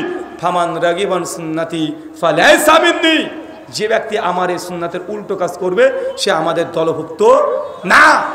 চাচা আমার দিকে লক্ষ্য করেন, বলেন তো ওই যে সাহাবী কি বলেছিল? প্রথম কি করবে? সারা রাত কি তাহাজ্জুদ। বলেন সারা রাত তাহাজ্জুদ পড়া কি খারাপ কাজ? আরেকজন কি বলেছে? সারাজীবন কি পালন করবে? রোজা রাখবে। রোজা রাখা খারাপ কাজ, কিন্তু আল্লাহ নবী এই কথা কেন বললেন? ফামান রাগিবান সুন্নতি ফালাইসা মিন্না, যে ব্যক্তি আমার সুন্নাতের উল্টো কাজ করবে সে আমাদের দলভুক্ত নয়। কারণ আল্লাহ নবী রাত্রিতে তাহাজ্জুদের নামাজ পড়েছে, আবার রাত্রিবেলাতে কিছু সময় ঘুমিয়েছে। বলেন ঘুমটা মুমিনের ইবাদত কি ইবাদত নয়? ঘুমটা মুমিনের ইবাদত। আল্লাহ নবী রাত্রে যেমন তাহাজ্জুদের নামাজও পড়তেন, আবার ঘুমাতেন। সহিহ বুখারীর 160 নম্বর হাদিস, আম্মা আয়েশা বলছেন যে আল্লাহ নবী তাহাজ্জুদের নামাজ পড়তেন, পড়ার পরে দেখতাম যে বেলাল ফজরের আজান দিত। যখনই আজান দিত আল্লাহ নবী ফজরের 2 রাকাত সুন্নাত নামাজ পড়ে সঙ্গে সঙ্গে আমার পাশে তিনি ডান কাত হয়ে তিনি শুয়ে পড়তেন। আর আমি যদি জেগে থাকতাম নবী আমার সঙ্গে গল্প করতে শুরু করে দিতেন। তারপরে ফজরের জন্য আস্তে আস্তে মসজিদে যেতেন। তার মানে আমাদের নবী তিনি রাত্রিবেলাতে নামাজও পড়তেন, রাত্রিবেলা আবার কিছুক্ষণ ঘুমিয়ে থাকতো। কেউ যদি বড় বুজুর্গি দেখাতে গিয়ে বলে যে না আমি সারা রাত তাহাজ্জুদের নামাজ পড়বো, আমি অনেক বড় আল্লাহর ওলি, রাত্রিবেলাতে ঘুমাবো না, সারা রাত কোরআন মাজিদ পড়বো, তসবিহ তাহলিল জিকির আজকার করবো, সারা রাত তাহাজ্জুদে দাঁড়াবো, এটা জায়েজ না? না জায়েজ? নেকি হবে না গুনাহ হবে? কারণ ইসলাম ওই সমস্ত ধর্মের মতো নয় যে বউ ছেলে মেয়েকে ত্যাগ করে দিয়ে বাপের দায়িত্ব, ছেলের দায়িত্ব, প্রতিষ্ঠির দায়িত্ব বন্ধুকে ছেড়ে দিয়ে জঙ্গলে গিয়ে নাঙ্গা হয়ে ও ভাই ওই সংসার ধর্ম ত্যাগ করে দিয়ে জঙ্গলে গিয়ে একটা চোরও ও সাধু হয়ে যেতে পারে। ওটা ধর্ম নয়। ধর্ম কোনটা? যে বাপের হক রক্ষা করবা, মায়ের হক রক্ষা করবা, শ্বশুর শাশুড়ি স্বামী স্ত্রী ছেলে মেয়ে প্রতিবেশী সবার হক রক্ষা করে তুই আল্লাহকে কতটুকু সময় দিচ্ছ, এটাই তোমার পরীক্ষা। জঙ্গলে গিয়ে কাজ কাম ফেলে দিয়ে উলঙ্গ অবস্থায় ধর্ম পালন করতে ও চোরও পারে। পারে কি পারে না? কথা বলেন। মানে ধার্মিক কি জানেন? মানে বিয়ে আপনাকে করাই লাগবে, বিয়ে না করলে ধার্মিক হওয়া যাবে না, আমি এটা মনে করি। কেন? কারণ যার বউ নাই ও বেটা পৃথিবীর কিছু বুঝেইনি। পরীক্ষা তো স্ত্রীর কাছে। কার কাছে পরীক্ষা? কোথায় পরীক্ষা? মানে আপনি স্ত্রীকে সামনে বসে থাকবেন, আপনার স্ত্রী আপনাকে গালি দিবে, উল্টা পাল্টা বলবে, আর বারবার বলবে যে তোমার মতো লোকের সঙ্গে সংসার করে গেলাম, অন্য কোনো মেয়ে হলে জীবনে তোমার সঙ্গে সংসার করতো না, মানে আপনি কোনো ভুল করেননি, তারপরে কথা বলবে। কিন্তু আপনি একজন ধার্মিক, আপনি সেটা মিসকি মিসকি হাসবেন আর মনে মনে বলবেন যে আল্লাহ আমার বউটাকে তুমি একটু ঠান্ডা করো, ঠান্ডা করো। মানে এই সময় নিজেকে ঠান্ডা রাখা, মেজাজকে ঠান্ডা রাখা, এটা 2 রাকাত নামাজের চেয়ে বেশি কঠিন কাজ। এটা হচ্ছে বড় ধার্মিক। এটা কি কথা বলেন? কিন্তু আপনি নিয়ে নিলেন সন্ন্যাস, আপনি হয়ে গেলেন বাউল, আপনার কোনো কিছু লাগবে না, স্বামী স্ত্রী ধর্ম ত্যাগ, পরিবারের কোনো দায়িত্ব নেই, ইনকাম করার কোনো দায়িত্ব নেই, শুধু ভিক্ষা করে খাবেন আর জঙ্গলে গিয়ে ধ্যান করবেন, ওটা ধর্ম না, এটা যে শয়তানি হবে। কি করা হবে? এ বা বেটা ওই জেলখানাতে যারা আছে তারা বড় ধার্মিক, ওরা স্বামী স্ত্রী সঙ্গ পায় না, কোনো কাজও নাই, তাহলে ওদের চাইতে ওরা ধার্মিক আর কেউ আছে? কথা বলেন। তাই আল্লাহ নবী পরিষ্কার ইসলামে বলে দিয়েছে, যা নিকাউ মিনা সুন্নাতি ফামান রাগিমান সুন্নাতি ফালাইসা মিন্নি, বিয়ে করা এটা আমার সুন্নাত, যা সামর্থ্য আছে বিয়ে করেনি সে আমার উম্মত না। কথা বুঝতে পারলেন মনে হয়? যদি বিয়ে করে সামর্থ্য আছে, বিয়ে করেননি, নবী বলছেন আমার উম্মত না। কেন? আরে বেটা বিয়ের পরেই বোঝা যাবে তুমি কতটা ধার্মিক, বোঝা যাবে না ভাইজান? গোটা সংসার ঠেলা সামলিয়ে বাপের দায়িত্ব, মায়ের দায়িত্ব, শ্বশুর শাশুড়ি সবাইকে খুশি রেখে তুমি ভালো থাকবা, এটাই হচ্ছে মূলত পরীক্ষা। আল্লাহ নবী তার জন্য এই কথা আমাদেরকে বলেছে। সম্মানিত শুধু আমি মনে করছি আপনাদের মানসিকতা বা মন ওই বাইরে চলে গেছে, মানে কাকে তুলে নিয়ে চলে গেছে ওই জন্য না। হ্যাঁ, আপনারা ঠিক আছেন?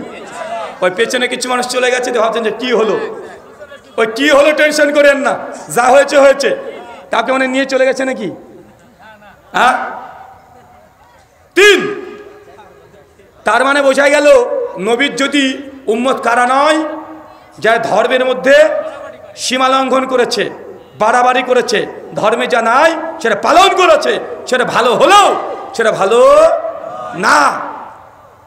কিছু এবার কমন কিছু উদাহরণ দিব যেগুলো আল্লাহ নবী নিষেধ করেছেন ডাইরেক্ট। 3 আবু দাউদ 3180 নম্বর হাদিস। কিছু কিছু মানুষকে দেখবেন, ছেলে মানুষ, পুরুষ মানুষ দেখবেন দাড়ি চাচ্ছে আর গোপটাকে রেখে দেয়, আছে না নাই? এটা মোটা করে গোপ রেখে দিয়েছে, দেখে রাবণের মতো মনে হয়, আছে না? মানে এরকম পাকিয়ে গোপ রেখে দিয়েছে। আল্লাহ নবী বলছেন যে বেটা গোপ রাখে লাইসা মিন্না, সে আমার উম্মাত না। এখন মুসলমান এরকম গোপ রাখবেন? যদি রাখেন নবীর সঙ্গে আপনার কোনো সম্পর্ক নেই। সহিহ বুখারী 5802 নম্বর হাদিস। আল্লাহ নবী বলছেন প্রত্যেক নবীর 5খানা কমন সুন্নাত আছে। তার মধ্যে 1 দাড়িটাকে বড় রাখা, গোপটাকে ছোট করা। ভাই রবীন্দ্রনাথ ঠাকুর উনারও দাড়ি আছে, আমি যত বড় পায়জামা পরেছি আমার চেয়ে বড় জুব্বা পরতেন, পরে কি পরে না? কথা বলেন। আমার দেশের নরেন্দ্র মোদীজি উনারও দাড়ি আছে, আছে না নাই? তো মুসলমানের দাড়ি আরেকজন হিন্দু ভাইয়ের দাড়ির মধ্যে পার্থক্য আছে না নাই? পার্থক্য আছে। কি? মুসলমান দাড়ি রাখে, গোপটাকে ছোট করে। কেন? কারণ গোপ যদি বড় হয়ে যায়, খাবার টাবার খাবেন, ব্যাকটেরিয়া ভাইরাস সব সময় নাক থেকে বেশি ব্যাকটেরিয়া ভাইরাস পরে বের হয়, কি হয় না? বের হয়। এই জন্য স্বাস্থ্য সচেতনার কারণে আল্লাহ নবী জানিয়ে দিয়েছেন গোপটাকে ছোট করো, যতটা বড় ছোট করো, গোপ যেন বড় না হয়।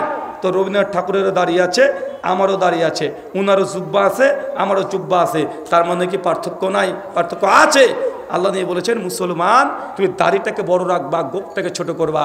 আর তুমি করেছো কি? নবী যা বলেছে তার উল্টো করেছো। তুমি দাড়িটাকে চেয়েছে, গোপটাকে বড় করেছো। তার মানে তুমি নবীকে মেনেছো না ওই রাবণকে মেনেছো? তো তুমি কার সঙ্গে তোমার হাসর হবে? রাবণের সঙ্গেই হবে। কার সঙ্গে হবে? মানে যত বড় বদ মানুষগুলো আছে তাদের সঙ্গে আপনার হাসর হবে। আল্লাহ নবী এই জন্য বলছেন যারা গোপকে মোটা রেখেছে, দাড়িগুলোকে চেঁচে ছোট করে দেয়, ফালাইসা মিন্না, সে আমাদের দলভুক্ত না। সে মুসলিম 4 নম্বর পয়েন্ট, হাদিস নম্বর 101, কিতাবুল ঈমান। আল্লাহ নবী বলছেন মান গাশশানা ফালাইসা মিন্না। শোনো, আমার উম্মত কেউ যদি প্রতারণা করে, কি করে? প্রতারণা করে, ফালাইসা মিন্না, সে আমার উম্মাত না। বলেন তো প্রতারণা করেন কি করেন না? প্রতারণা আছে কেন? প্রতারণা করেন না? 2 জন ব্যবসা করছেন, 2 বন্ধু একসঙ্গে, আপনি টাকা মেরে দিয়েছেন, এমন লোক আছে না নাই? চাচা আপনাদের বগুড়া তো খুব বেশি দেখা যায়। বগুড়া তো দই বিখ্যাত, দই বিখ্যাত না বাংলাদেশের? বগুড়া দই বাংলাদেশের বিখ্যাত। তো যখন রাত্রিবেলাতে গাড়ি নিয়ে যায় তখন দেখি ওই দইয়ের দোকানগুলো চকচক করে সাজানো, আর দইয়ের দোকানে এই হলুদ হলুদ বাল্ব যা দেওয়া। কোন বাল্ব? হলুদ বাল্ব। আমি প্রথম ভেবেছিলাম যে কি ব্যাপার, হলুদ বাল্ব কেন দেয়? আরে ভাই সাদা বাল্ব দিবে, দেখতে ভালো লাগে, হলুদ বাল্ব কেন দেয়? পরবর্তী সময় বুঝতে পারলাম আসলে হলুদ বাল্ব দেওয়ার মূল কারণ ওই দইয়ের উপরে যদি হলুদ বাল্ব পড়ে তাহলে দইটা দেখতে চকচক করে, দইটা দেখেই খেতে মন চাইবে। মানে এটা প্রতারণা কি প্রতারণা নয়? কথা মানে বুঝতে পারলেন না? রাস্তা দিয়ে যাবেন, দেখবেন পেট্রোল বিক্রি করছে বোতলের মধ্যে পুড়ে, আছে না নাই? আছে না নাই? আছে। এখন আপনি বললেন যে দাদা 1 লিটার একটু তেল দেন, আপনাকে একটা বোতল ধরে দিয়ে দিয়েছে, তেলের দাম নিয়েছে 1 লিটার, কিন্তু তেল দিয়েছে আপনাকে 900 গ্রাম, আছে না নাই? এটা প্রতারণা কি প্রতারণা নয়? এটাও প্রতারণা। আপনি চালের দোকানে গিয়েছেন, গিয়ে বললেন যে দাদা চাল দেন আমাকে 5 কেজি, আপনি বললেন ভাই 2 রকমের চাল আছে, চাল কিন্তু একই রকমের, কিন্তু বলছেন 2 রকমের, মানে 2 বস্তা আলাদা আলাদা করে দিয়েছেন। বলছে এটা 35 টাকা আর এটা 40 টাকা, এটা 1 নাম্বার এটা 2 নাম্বার, দুটোই 2 নাম্বার, কিন্তু বলে দিচ্ছেন দুটো 1 নাম্বার 2 নাম্বার। আছে না নাই? আছে। এটা প্রতারণা কি প্রতারণা নয়? আপনি বলছেন যে ভাই মোবাইলটা বিক্রি করবেন, যে বিক্রি করব। আপনি বলছেন দাম কত? আমি বললাম 10,000। আপনি বলছেন না ভাই 9,000 টাকা হলে আমি নেব। আমি তখন কসম করে বলছি আল্লাহর কসম ভাই আমি 9,200 টাকা দিয়ে মোবাইলটা কিনেছি, আপনি 100 টাকা লাভ দেন তাহলে মোবাইলটা দিয়ে দিব। অথচ আমি 9,200 টাকা দিয়ে মোবাইল কিনিনি, আমি কিনেছি 8,000 টাকা, কিন্তু মাল বিক্রি করার জন্য আমি মিথ্যা কসম কাটলাম। আছে না নাই?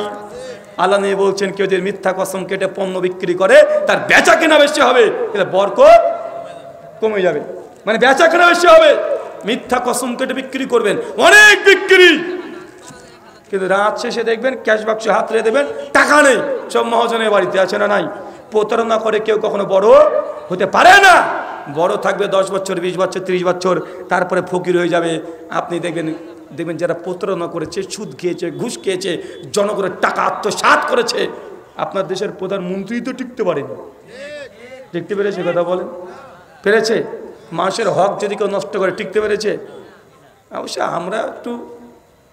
আমরা ইন্ডিয়ান তো উদার মন, আমাদের অনেক বড় মন। আপনাদের যেটা লাগবে না সেটা পাঠিয়ে দিবেন, আমরা নিয়ে রেখে দেব। আপনারা চিন্তা করবেন না, যা ছিল তার চেয়ে ভালো রেখেছি। রানীর মতো আছে। আজ থেকে 20 বছর আগে তাসলিমা নাসরিনকে নিয়েছি না, বা আপনাদের যেগুলো দরকার নেই অপ্রয়োজনীয় সবগুলো আমাদেরকে দিয়ে দিবেন, আমরা সাদরে গ্রহণ করে নেব। আমরা হচ্ছে কি, ওই যে আল্লাহ নবী হিজরত করেছিল, হ্যাঁ, হিজরত মক্কা থেকে মদিনা হিজরত করেছে, তো যারা হিজরত করেছে তাকে কি বলা হয়? হ্যাঁ, মুহাজির। আর যারা মদিনা আশ্রয় দিয়েছিল তারা কি? আনসার। তো আমরা হচ্ছে আনসার। বুঝতে পারলেন না? মনে হয় যেগুলো যাবে সবগুলো নিয়ে রেখে দিই। আমাদের সমাজে এতটুকু মনে রাখেন, মিথ্যা কসম কেটে যদি ক্রেতার বিক্রেতার মধ্যে কোনো মিথ্যা কসম থাকে, প্রতারণা থাকে, বেচা কেনা বেশি হবে, কিন্তু বরকত থাকবে না, কেউ টিকতে পারবে না। দেখবেন অনেক চিটারি বাটপাড়ি করে বড় বড় বাড়ি দেওয়াল তৈরি করে দিয়েছে, অনেক কিছু করেছে। ওর যদি ছেলের যদি একটু জ্বর হয়, তাহলে বাংলাদেশের ডাক্তার ভালো করতে পারে না, কোথায় যেতে হয়? চেন্নাই, কানাডা, ওখানে জ্বর ভালো করতে হয়। আর আপনার ব্যাটা যদি জ্বর হয় 1 টাকা না পাঠালে এটা ভালো হয়ে যায়। আচ্ছা না, নাই? কথা বলে কেন? কিন্তু প্রতারণা করেছো, তোমার টাকা ওই জায়গাতে যাবে। কোথায় যাবে? ওই জায়গাতেই যাবে। তাই আল্লাহ নবী বলছেন মান গশশানা ফালাইসা মিন্না, আমার উম্মত কেউ যদি প্রতারণা করে সে আমাদের দলভুক্ত না। চাচা, মাল বিক্রি করার সময় দাড়ি বাট করাতে যেন কম না হয়। আপনি খুব দাড়ি বাট করাতে এই নাচানাচি করেন, আছে না নাই? মানে মাল একদিক দিয়ে দিচ্ছে আর একদিক দিয়ে পড়ছে। আজকে তো দেখছিলাম ভাই গোস্ত কিনতে গিয়েছে আপনাদের, ওটা কোথায় গো? সিংলায়। মানে দাম নিচ্ছে 20 টাকা বেশি, 680 টাকা বলছিল না? 680 টাকা। তো আমি দেখ, মানে 680 টাকা। তো মাংস যখন, আরে ভাই দাম তুমি নিচ্ছ ঠিক আছে নাও, তো এদিক থেকে আমরা বেছে দিই এক, আর ও পেছন থেকে দেয় আর এক। কথা বুঝতে পারলেন মনে হয়? আমরা বললাম যে ভাই আমরা বেছে নিব, 20 টাকা দাম বেশি হলে তুই নে, কিন্তু আমরা বেছে বেছে নেব। বলছে ঠিক আছে, সমস্যা নেই, কথা মিট হয়ে গেল। এখন আমি বেছে বেছে দিচ্ছি আমরা, আর ও পেছন দিক থেকে ওর মতো মাল ঢুকাচ্ছে। ভাই এটা কি প্রতারণা নয়? তো ব্যবসার ক্ষেত্রে সবচেয়ে বেশি প্রতারণা করে কি করে না? করে। একজন যুবক এসে বলছে, হুজুর প্রতারণা করলে কি নবী সত্যি উম্মত না? না। বলছে আমি একটা প্রতারণা করেছি। কি প্রতারণা? বলছে আমার গার্লফ্রেন্ডের সঙ্গে প্রতারণা করেছি। তো কি প্রতারণা করেছে বাবা? বলেছিলাম বিয়ে তোমাকেই করব, কিন্তু মন থেকে বলিনি, শুধু তার সঙ্গে সময় কাটানোর জন্য বলেছিলাম। তো আমি বিয়ে করেছি আর এক জায়গাতে, তো এটাতে কি আমি কি প্রতারক হিসেবে চিহ্নিত হব? আনছি বেটা, তুই জেনা করেছিস, মদ খেয়েছিস, তারপরে এসে প্রশ্ন করছিস আমার উপরে গোসল ফরজ কি না? বুঝতে পারলেন মনে হয়? ও জেনা করেছে, মদ খেয়েছে, তারপরে বলছে যে হুজুর গোসল কি ফরজ হয়েছে? কারণ শুনেছি স্ত্রীর সঙ্গে যদি কেউ শারীরিক সম্পর্ক করে তখন গোসল ফরজ হয়। আমি তো স্ত্রীর কাছে যাইনি, আমি জেনা করেছি। মানে প্রশ্ন অনেকটা এরকম না ভাইজান? আমি এই জন্য বলেছি যে প্রতারণা যদি করতে চাও গার্লফ্রেন্ডের সঙ্গে বেশি বেশি করো। আজ থেকে প্রতারণা করবা, মানে আজ থেকে বলে দাও যে তোমাকে ভালোবাসিনি, ব্রেকআপ। অথচ তুমি ভালোবাসো, কিন্তু কি বলবা? কথা বলেন, ব্রেকআপ, তোকে ভালোবাসিনি বলে তুমি কেটে দাও। সহিহ বুখারী 660 নম্বর হাদিস। আল্লাহ নবী বলছেন, কেউ যদি আল্লাহর খুশির জন্য বন্ধুত্ব গ্রহণ করে বা বন্ধুত্বের সম্পর্ক ছিন্ন করে দেয়, ভালোবাসার সম্পর্ক ছিন্ন করে দেয়, আল্লাহ কিয়ামতের মাঠে ওই যুবককে আল্লাহর আরশের নিচে স্থান দেবে। গার্লফ্রেন্ড আর বয়ফ্রেন্ড এই সম্পর্ক হালাল না হারাম? জান্নাত নিয়ে যাবে না জাহান্নাম নিয়ে যাবে? এখানে যদি প্রতারণা করে বেঁচে পালিয়ে আসেন, নেকি হবে না গুনাহ হবে? তার মানে বোঝা গেল কিছু কিছু সময় প্রতারণা করাটাও ভালো, বিশেষ করে গার্লফ্রেন্ডের সঙ্গে প্রতারণা করবেন। বুঝতে পারলেন না মনে হয়? আল্লাহ সুবহানাহু ওয়া তাআলা তোমাদেরকে বেশি বেশি গার্লফ্রেন্ডের সঙ্গে প্রতারণা করার তৌফিক দিক। দেখেছেন? তারপরে শুনেন, শুধু আমি একটা জায়গায় অনুমতি দিয়েছি, কোথায়? ব্রেকআপ। কি বলেছি? যে তোমাকে আমি ভালোবাসি, আসলে ভালোবাসেন কিন্তু ভালোবাসি না, ব্রেকআপ বলে সম্পর্ক ছিন্ন করে চলে আসেন। কিন্তু তুমি প্রতারণা করে আবার অন্য জায়গাতে যেও না, যেন আবার মানে অন্য কিছু ভেবো না যে গার্লফ্রেন্ডের সে গোটাটা প্রতারণা করা জায়েজ, মানে এতটুকু ভালোবাসেন কিন্তু ভালোবাসেন না বলছেন, মানে এখান থেকে শুধু বাচ্চার জন্য, কার জন্য? আল্লাহর জন্য। এটা হারাম সম্পর্ক, এই হারাম থেকে বাঁচবেন, আল্লাহ সুবহানাহু ওয়া তাআলা আপনার রিজিকেও বারাকা দান করবেন। কয়টা আমল বলেছি চাচা নবীর উম্মত থেকে খারিজ হয়ে যাওয়ার জন্য? 3টে। আর একটা সুনান আবু দাউদ 2175 নম্বর হাদিস। জি, এটা আপনাকে শুনতে হবে। আল্লাহ নবী বলছেন, কোনো স্বামী স্ত্রীর মধ্যে যদি তৃতীয় পক্ষ চলে আসে, কি চলে আসে? তৃতীয় পক্ষ এসে স্বামী স্ত্রীর মধ্যে দ্বন্দ্ব লাগিয়ে দেয়, ঝামেলা লাগিয়ে দেয়, সংসারে অশান্তি লাগিয়ে দেয়, নবী বলছেন ফালাইসা মিন্না, সে আমাদের দলভুক্ত না। চাচা এমন আছে না নাই? স্বামী স্ত্রী খুব ভালো সংসার করছে, আর পাড়ার কিছু কুটনি বুড়ি আছে না, এসে খোঁচাখুচি করবে, এই তোর শাশুড়ি ওই, কেন তোর ননদ ওই কথা বললো, কেন ওই কথা বললো, এসে ঝামেলা লাগাই কি লাগে না? মায়েদেরকে বলি, যারা নতুন বিবাহ করেছেন, বোনেদেরকে একটা পরামর্শ, আমি তোমাকে পরামর্শ একটা দিয়ে যাই, এই পরামর্শ তুমি কাজে লাগাবে। এক, যখন বিয়ে তোমার হয়ে গেছে, বিয়ের পরের দিন থেকে তুমি তোমার নিজের মায়ের কথা আর খালার কথা শুনবে না, তোমার শ্বশুর বাড়ির পক্ষে বা বিপক্ষে। কি বললাম বুঝতে পারেন না মনে হয়? মায়ের কথা আর খালার কথা মেয়েরা শুনতে পাবে না। কখন? বিয়ের পরে। কেন? মা আর খালা এ দুজন হচ্ছে মেয়ের ঘরে মেয়েকে মানে শুধু পাঠিয়েছে, ওই সংসার ওরা করতে চায় কি চায় না? কথা বলেন। তোর শাশুড়ি কেন উঠবে না? তোর শাশুড়ি তো কাজ করতে পারে, তোর ননদ এটা করতে পারে, তোর ননদ কি লাশাইয়ের বেটি হয়ে গেছে নাকি? আমার মেয়ে কি বানের জন্য ভেসে এসেছে নাকি? তুই কেন ঝাড় দিবি? ও তো দুটো ঘর ঝাড় দিতে পারে। এই খোঁচাখুচি করে কি করে না? তাই বোনেদেরকে বলি, তুই সংসার টিকিয়ে রাখতে চাও, তোর মায়ের কথা, খালার কথা, তোমার শ্বশুর বাড়ি প্রসঙ্গে একটা কথা শুনবে না। যদি শুনতে গিয়েছো, এ বিয়ে 1 বছর টিকবে না। অধিকাংশ তালাক ডিভোর্স যেগুলো হয় শুধুমাত্র মেয়ের বাড়িতে মেয়ের মায়ের মাতব্বরি করার জন্য। কথা মানে বুঝতে পারেননি? তাই সাবধান, এখানে সাবধান, সচেতন থাকতে হবে। 5, আল্লাহ জানাচ্ছেন, সুনান আবি দাউদ 3180 নম্বর হাদিস, মৃত মানুষের সামনে শোক পালন করা। কেমন? মানুষ মারা গেছে, বুক চাপড়াচ্ছেন, ও বাবা গো, ও মা গো করে।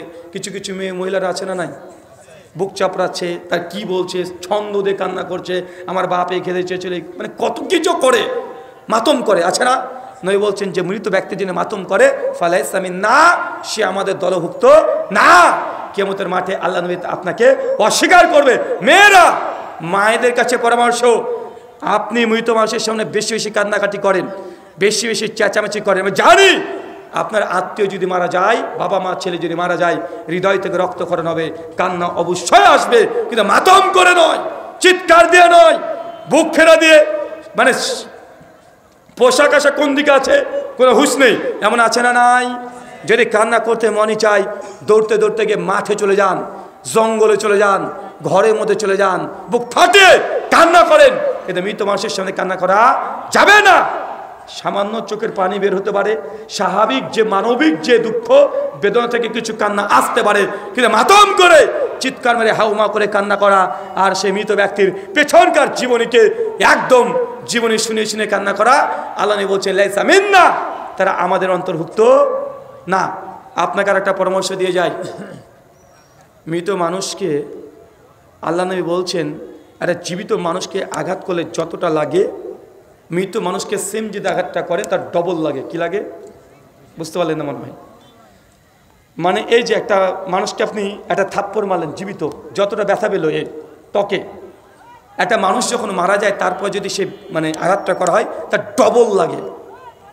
তার জন্য মৃত মানুষের কাছে গিয়ে বুক চাপড়ানো, তার বুকে বাড়ি দেওয়া, অতিরিক্ত তার গায়ে টাচ করা, এগুলো আল্লাহ নবী নিষেধ করেছেন। কথা বুঝতে পারলেন? কিন্তু আমাদের মায়েরা বেশি করে কি করে না? তুমি যদি তোমার বাপের যদি উপকার করতে চাও, মৃত ব্যক্তির উপকার করতে চাও, তোমার কান্না করে কোনো উপকার হবে না। এক আনা তোমার কান্নার চোখের পানি দিয়ে আল্লাহ তোমার বাপের জন্য কি লিখবে না।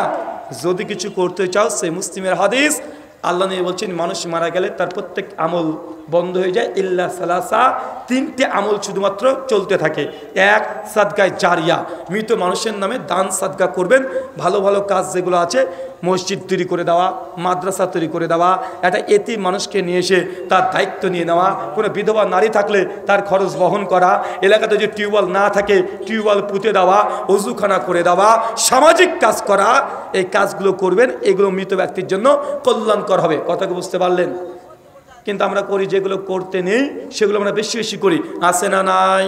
আচ্ছা, কয়টা আমলের কথা বলেছি বলেন? কয়টা বললাম? 5টা বলেছি। জি, একজন চট করে দাঁড়িয়ে বলেন তো কি কি বললাম? তুমি মিডিয়া? হ্যাঁ, মিডিয়াকে নেওয়া যাবে? হ্যাঁ, আচ্ছা আগে আপনারা বলেন। 5টা আমলের কথা বলেছি, যে 5টা আমল করলে কিয়ামতের মাঠে নবী আপনাকে অস্বীকার করবে। কয়টা বলেছি? 5টা। চট করে ধরে একজন বলেন তো। এই মিডিয়া তুমি বলো। এই আর এক মিডিয়াকে ধরো তো, ক্যামেরা ধরো, মিডিয়া উত্তর দেবে। ওর দিকে ক্যামেরা করো। 1, দিন বিকৃত করা। 2, মাশাআল্লাহ, কেউ যদি বিদআত করে। 3, প্রতারণা করেছো নাকি কারোর সঙ্গে? করেনি তো? 4,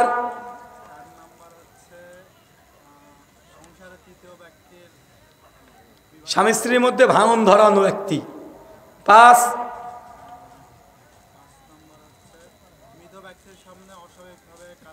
মাশাআল্লাহ, মাতম করে কান্না করে মৃত ব্যক্তির সামনে। আরেকটা আছে, মানে উনি দুটো মানে একটা পয়েন্টকে দুটো ধরে নিয়েছে। এটা দিন বিকৃত করা, বিদআত করা, এই দুটো মিলেই একটা পয়েন্ট। আরেকটা আছে,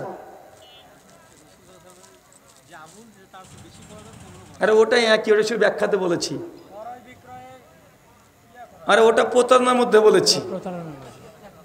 4, মানে আমার আলোচনার শেষে একটা সামারি। এই 5টা পয়েন্ট মনে থাকলে গোটা বক্তব্য আপনার মাথায় মুখস্থ থেকে গেল, মানে সব ভুলে যান। এই 5টা পয়েন্ট মনে থাকলে আপনি বুঝতে পারবেন যে এই 5টা কাজ করা আর যাবে না, করলেই নবীর উম্মত থেকে খারেজ হয়ে যাবেন। কথা বুঝতে পারলেন না মনে হয়? কিরে ভাই, গোপ মোটা করা ভুলে গেছেন? দাড়ি চাচা, গোপটাকে বড় করা, বলছি এটা বলা যাবে না, কারণ অনেকেরই দাড়ি নাই। চাচা, অনেককে দেখছি চাচার বয়স হয়ে গেছে তাও এখনো দাড়ি রাখেননি, ব্যাপার কি? আর যুবকরা এখনো দাড়ি রাখেননি কেন ভাই? হ্যাঁ, দাড়ি আপনার রাখেননি কেন? আরে কেন রে ভাই, রাখেন না কেন? হ্যাঁ, দাড়ি মানে আমাদের যুবকদের ভাবনা যে দাড়ি রেখে দিই তাহলে ভালো বউ পাওয়া যাবে না। হ্যাঁ, আপনি কি মনে করছেন হুজুরদের বউ দেখতে খারাপ হয়? হ্যাঁ, আরে দাড়িওয়ালা বউগুলোকে আপনারা দেখতে পান না, তাই অনেক বেশি বেশি সুন্দরী হয়। কথা মনে বুঝতে পারলেন না? আপনি মনে করছেন যে দাড়ি রেখে দেন ইয়াং অবস্থায় বউ ভালো পাবেন না, এটা ভুল ধারণা। মিশকাতে 73 নম্বর হাদিস, আল্লাহ নবী বলছেন এই আসমান জমিন সৃষ্টি হওয়ার 50,000 বছর আগে আল্লাহ প্রত্যেকে মানুষের ভাগ্য লিখে রেখেছেন। তাই আপনার বিয়ে কার সঙ্গে হবে এটা তাকদির আগে লেখাই আছে। দাড়ি থাকলেও ওটাই পাবেন, দাড়ি না থাকলেও ওটাই পাবেন। আপনার জিনিস আমরা নিতে যাব না, বুঝতে পারলেন না মনে হয়? আরে দাড়ি থাকলে যেটা আপনি পাবেন, দাড়ি যদি না থাকে ওটাই পাবেন। আপনি টেনশন কিসের রে ভাই? তাকদির তো লেখাই আছে। আর বিয়ে কি আপনার ইচ্ছে মতো করতে পারেন আপনি? কতজন আছে বিয়ের পিঁড়িতে বসে বিয়ে ভেঙে যায়, আছে না নাই? আবার যার সঙ্গে বিয়ে হওয়ার কথা ছিল না, মানে প্রথমে দেখেছে পছন্দ হয় নাই, তার 20খানা মেয়ে দেখেছে, ঘুরে ফিরে প্রথমটার সঙ্গে বিয়ে হচ্ছে, আছে না নাই? গোটা দুনিয়ার মেয়েকে দেখে এসেছে, লাস্টে বাড়ির পেছন থেকে বিয়ে করে নিয়ে চলে আসে, আছে না নাই? তো বিয়ে তোমার ইচ্ছে মতো হয় না, এটা তাকদির, কখন যে কার সঙ্গে হয়ে যাবে তুমি নিজে বুঝতে পারবে না। তাই ভেবো না যে তোমার দাঁড়িয়ে আছে বিধায় ভালো বউ পাবে না, তুমি দাঁড়িয়ে রেখে দাও। নিঃসন্দেহে তোমার দাঁড়িয়ে থাকলেও যেটা পেতা, না থাকলেও ওটাই পাবা। দাঁড়িয়ে রাখা যাবে ইনশাআল্লাহ। কে কে বিয়ে করেননি তারা হাত তোলেন তো। এই কটা ও মানে উচ্চ একটু আবার উঁচু হয়ে দেখাচ্ছে। হ্যাঁ বুঝেছি, খুব দুঃখে আছে তুমি না, মানে বিয়ে করেনি ও আবার হাত নামাবেই না মনে হচ্ছে আজকে। তোমারটাও দেখেছি। তার মানে অনেকে বিয়ে এখনো করেনি। কেন রে ভাই? হ্যাঁ বুঝতে পারিনি, দেয় নাই কি? আব্বা মা দিচ্ছে না? না আচ্ছা, কি বল আব্বা মা? নিজের পায়ে এখন দাঁড়াতে পারিসনি, তাই তো? নিজের পায়ে এখন দাঁড়াতে পারিসনি, কথা বললে তবে খারাপ হয়ে যায়। চাচা মানুষ পাশে আছে, নিজের পায়ে দাঁড়াতে দাঁড়াতে দেখো আবার বয়সের 50 পার হয়ে গেলে এখন থাকার বললাম না, ওই পা দাঁড়াতে গিয়ে বয়স 50 পার করে দিবে, তোর বউর পালিয়ে যাবে অন্য কিছু যদি না দাঁড়ায়। তাই সাবধান।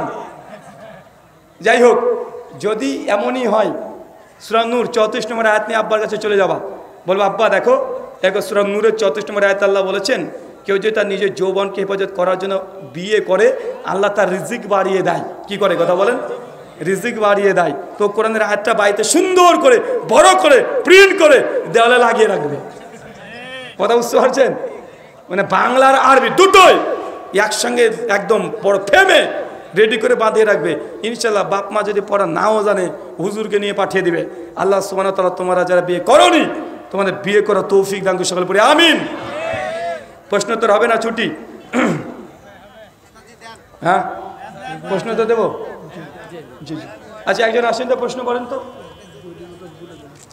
আচ্ছা, আমার লেখা কিছু বই আছে। হ্যাঁ, এই মহিলাদের মসজিদ গমন ভ্রান্তি নিরসন, আরও বই আছে তৌফিকুল বারি।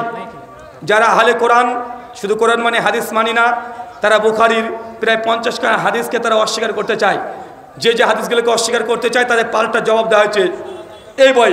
মানে বুখারী 50টা হাদিসকে তারা জাল বলতে চেয়েছে, এটা তো জবাব দেওয়া হয়েছে। আরও বই আছে হাত কোথায় বাঁধবেন, ফিতরা টাকা দিবেন না খাবার দিবেন, তাকলিদ ভ্রান্তি নিরসন, আর খ্রিস্টানদের জবাবে বড়দিনের উপহার। এই বইগুলি স্টেজের ডান দিকে পাওয়া যাচ্ছে, যাদের প্রয়োজন সংগ্রহ করবেন। জি পড়তে থাকেন, আপনি পড়েন। মানুষ, অনেক মানুষের হক নষ্ট, একে একে সবার থেকে ক্ষমা চাওয়া সম্ভব না। এই ক্ষেত্রে ক্ষমা পাওয়ার উপায় কি? প্রথম কথা, যতটা সম্ভব ততটা করবেন। কি বললাম? যতজনের হক নষ্ট করেছেন তাদের সম্পর্কে যদি অবগতি থাকেন, তাদের কাছে ক্ষমা চেয়ে নেবেন। আজ যদি না সবার কাছে পাচ্ছেন না, এমন কিছু আছে যে ব্যক্তির হক নষ্ট হয়েছে তাকে চিনেন না, হারিয়ে গেছে কোথায়, তাহলে যত টাকা আপনি হক নষ্ট হয়েছে ওই টাকাটা ওই ব্যক্তির নামে গরিব মিসকিনের মধ্যে বন্টন করে দিবেন ইনশাআল্লাহ। তাহলে ওই যে ওই ব্যক্তির টাকা আপনি দান বন্টন করে দিলেন, ওই ব্যক্তি নাকি পেয়ে যাবে। শুকরান। আমাদের যুবকদের একটি ক্লাব আছে যা সুদের উপর প্রতিষ্ঠিত। উক্ত ক্লাবের এক খণ্ড জমি আছে বাজার সংলগ্ন, কিন্তু ওই বাজারে কোনো মসজিদ নাই। আমাদের ওই ক্লাবের জমিটি ওয়াক্তিয়া মসজিদ করার জন্য দান করা যাবে কি? প্রশ্ন তো আবার বুঝতে হবে। আমাদের এটা রাখলাম, আমি পরে জানাচ্ছি এটা। জি, দোকান উদ্বোধনের দোকান জি জি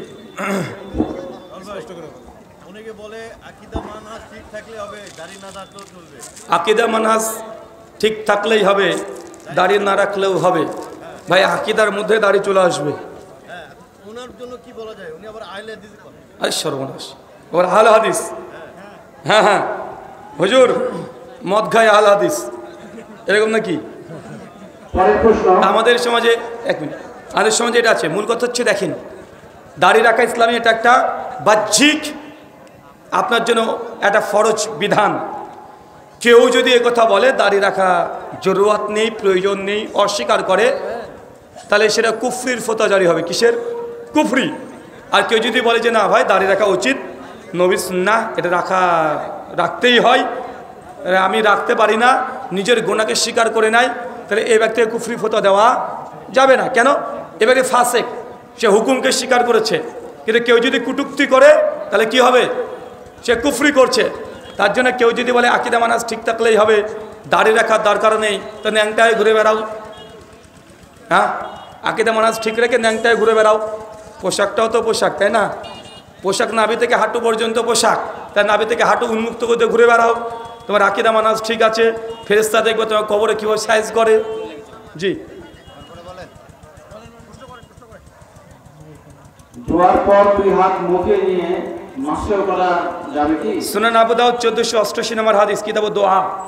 আল্লাহর নবী জাবির বিন আব্দুল্লাহ রাদিয়াল্লাহু আনহু থেকে হাদিস বর্ণনা আছে যে আল্লাহর নবী তিনি যখন দুই হাত তুলে কুনুতে নাজিলা বা এই দোয়াগুলো পড়তেন, সেই সময় তুমি মুখে মাসা করতেন।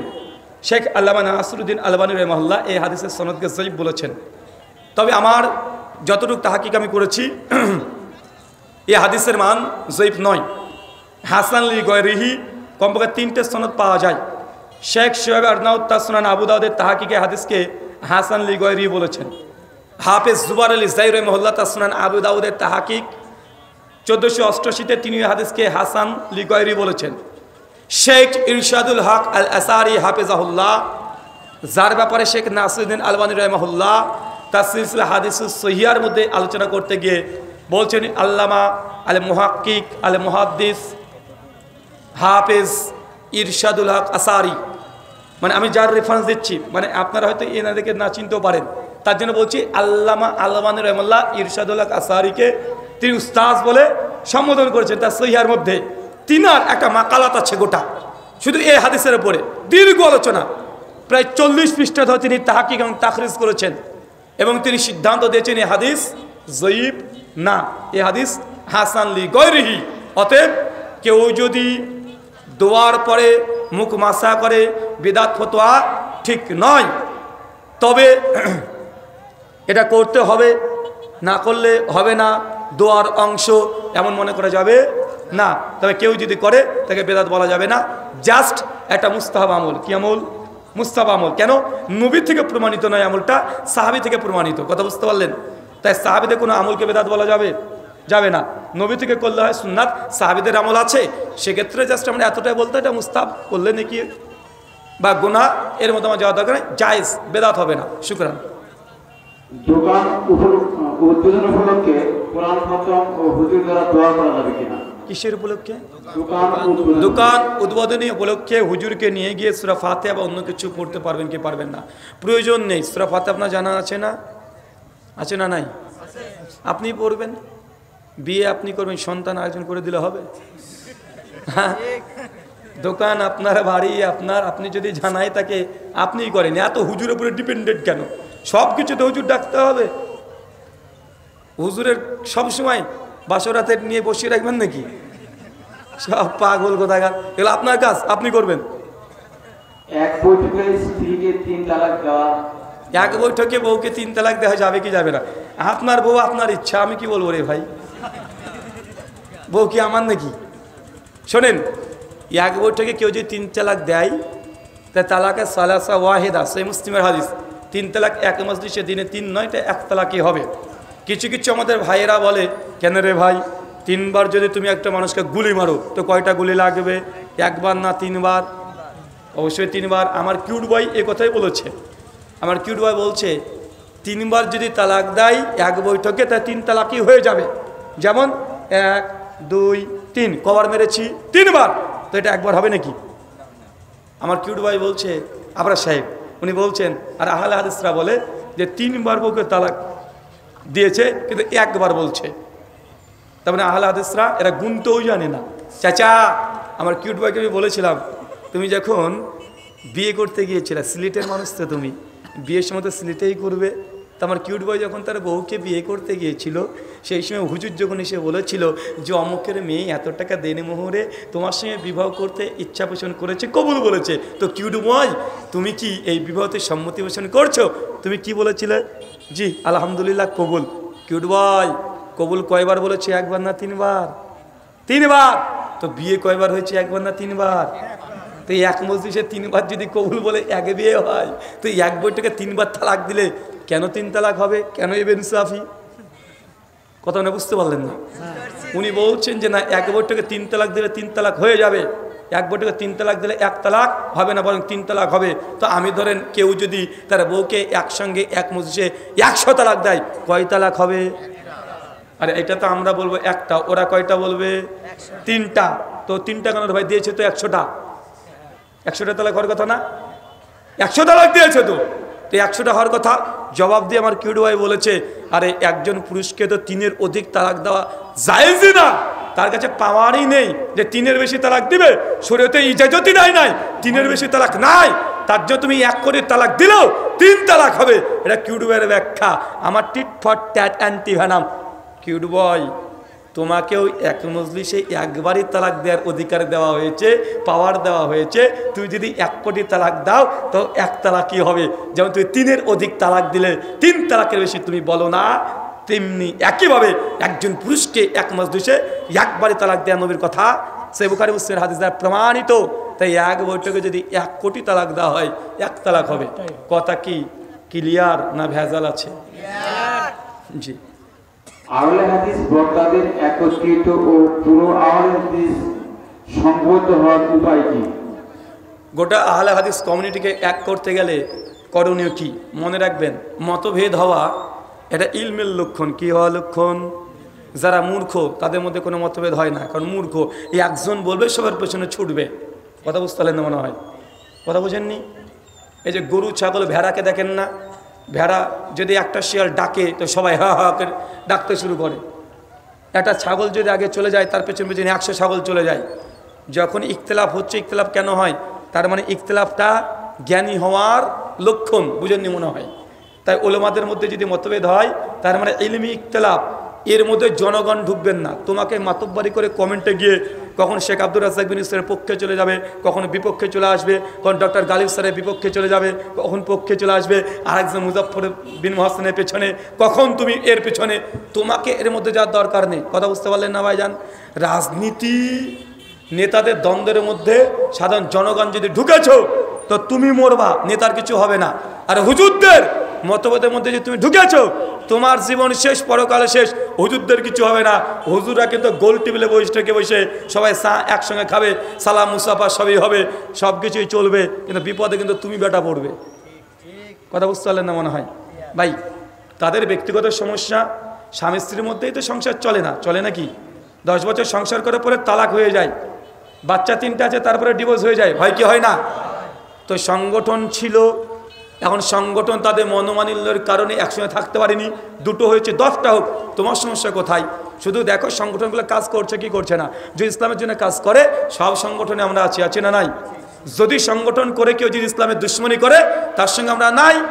আপনাকে আমি এতটাই বলি, আপনার পরিবারে 2 ভাই, তুমি তো 2 ভাই এতদিন ভালোই ছিলে, বিয়ে করেছো যখন 2 ভাই, তারপর তোমাদের 3টে ঘর আলাদা আলাদা ভাগ করে নিয়েছো। এক বাড়িতে মায়ের পেটে 2 ভাই, এক বাড়িতে তুমি থাকতে পারো না, ঝামেলা দ্বন্দ্ব হয়ে গিয়ে তুমি ঘর সংসার আলাদা করে নাও। তো এত বড় আলাদা 4 কোটি, এর মধ্যে 60খানা দল হয়েছে, খুব কষ্ট হচ্ছে তোমার? হ্যাঁ, কষ্ট হচ্ছে? আরে কষ্টটা আনন্দ করবেন। কি করবেন? বুঝতে পারলেন না মনে হয়? আরে দোকান যত বেশি হবে কাস্টমার তত বেশি আসবে। বুঝেননি মনে হয়? একটা মাঠের মধ্যে দোকান করেছেন, মাল বিক্রি হবে? হ্যাঁ, আপনি যদি একটা শহরের মধ্যে দোকান করেন, আরে ভাই শহরে বিক্রি হলে আপনারটাও হবে। আপনি যদি মোরা মাছ নিয়ে যান তাও বিক্রি হবে, আবার 4000 টাকা ইলিশ মাছ নিয়ে যান তাও বিক্রি হবে, কিন্তু আপনার এই জঙ্গলে হবে? কথা বলেন? বাজার যেখানে, মাল সেখানে বিক্রি হবে। তাই সংগঠন আরো বেশ কেন হোক, কোনো সমস্যা নাই, তো কাজ করছেন কিনা তাই দেখেন। আর সাধারণ আমজনতা তোমরা আবার পেছনে লেগে যাবো না। কথা বুঝেননি মনে হয়? কারণ উপর মহলে যা আছে সবাই ঠিকই আছে, এই নিচ মহলে বেশি আগুন ধরিয়ে দেয়। জি, ফাজালে আমল বই পড়ার পর, হ্যাঁ কি করে? ফাজালে আমল বই, ও আচ্ছা আচ্ছা, ওই বই পড়ার পর একজন বসে থাকে আর বাদ বাকি গুলো জোর করে হয়তো 2-1 একজন পালে যা ধরে নিয়ে আসে, নামাজ পড়ানোর জন্য চলাচল হলো তো নিয়ে আসলো। এটার নিয়মটা কি? ফাজালে আমল বই পড়া কি বলে? মাগরিবের নামাজ শেষ হয়ে গেছে, একজন যুবক দাঁড়িয়ে গেছে, আসসালামু আলাইকুম ওয়া রাহমাতুল্লাহ। মাগরিবের সুন্নাত নামাজের পর ইমান এবং আমলের কথা হবে, আপনারা বসে থাকবেন, অনেক ফায়দা হবে ইনশাআল্লাহ, তাই তো? এরপরে একজন ফাজেল আমল নিয়ে বসে আর সবাই বসে থাকে, আলোচনা শোনে। এটা কতটা গ্রহণযোগ্য? প্রথম কথা হচ্ছে, যে ফাজেল আমলটা পড়ে, এই ফাজেল আমলের মধ্যে অনেকগুলো ভেজাল আছে। কথা বুঝলেন না মনে হয়? এই ফাজলে আমলের আমার তাহকিকে 60% 60% ঘটনা, হাদিস, জয়ীফ, জাল, মৌজু, মুনগরা, বাজে, মিথ্যা রচনা করা হয়েছে। ফাজলে নামাজের 62 নম্বর পৃষ্ঠা দেখবেন, ঘটনা নম্বর 3 লিখে রেখেছে, একজন বুজুর্গ ছিলেন, তিনি 12 দিন এক অজুতে নামাজ পড়েছে। 12 দিন, চিন্তা করেছেন? 12 দিনও হাগু করেনি। আরে ভাই, হাগু করলে কি তার অজুতে আঁকবে? একটু ফুসফাস নিচ দিয়েও করেনি। কথা বুঝলেন না মনে হয়? 12 দিন স্ত্রীর কাছেও যায়নি। যাক, বুজুর্গ মানুষ যায়নি তো ভাই 12 দিনকে ঘুমাবে না? পৃথিবীর রেকর্ড এরকম নাই কেউ যে 12 দিন ঘুম না ঘুমিয়ে আছে। সর্বোচ্চ যা গিনিস বুকে নাম পাওয়া গেছে, 5 দিন না ঘুমিয়ে একটা মানুষ টিকতে পেরেছে। তো এই বেটা 12 দিন যদি এক অজুতে নামাজ পড়ে, তো 12 দিন তার মানে ঘুমায়নি কেন? ঘুমালে তার অজু থাকে না? অজু থাকে নাকি? তার মানে ঘটনা যে ডাহা, মিথ্যা, জাল, এটা বুঝতে কি আর বাকি আছে? না আপনাকে এই জন্য দাওরা হাদিস 10 বার দেওয়া লাগবে? না অ্যালবার্ট আইনস্টাইনের মতো জ্ঞান অর্জন করতে হবে? হবে না। ফাজলে আমল 167 নম্বর পৃষ্ঠায় লেখা আছে, ইমাম আবু হানিফা রাহিমাহুল্লাহ আল্লাহ সুবহানাহু ওয়া তাআলাকে 100 বার দেখেছে। কতবার দেখেছে? আল্লাহ কোরআনে বলছেন, লা তুদরিকুল আবসার, আমি আল্লাহকে চোখে দেখা যায় না। সূরা আনাম 103 নম্বর আয়াত। মুসা নবী আল্লাহকে দেখতে চেয়েছিল, নবী মুসাকে আল্লাহ বলেছেন, লান তারানি, মুসা তুমি দেখতে পাবে না। সূরা আরাফ 135 নম্বর আয়াত। মুসাকে যখন আল্লাহ নূরের ঝলকানি দেখালো, মুসা সে উল্টে পড়ে গেল। নবী মুসা এত বড় নবী হয়ে আল্লাহকে দেখতে পায় না, আর তোমার ইমাম সাহেব উনি আল্লাহকে 100 বার দেখেছে? এ মানুষ না পায়জামা?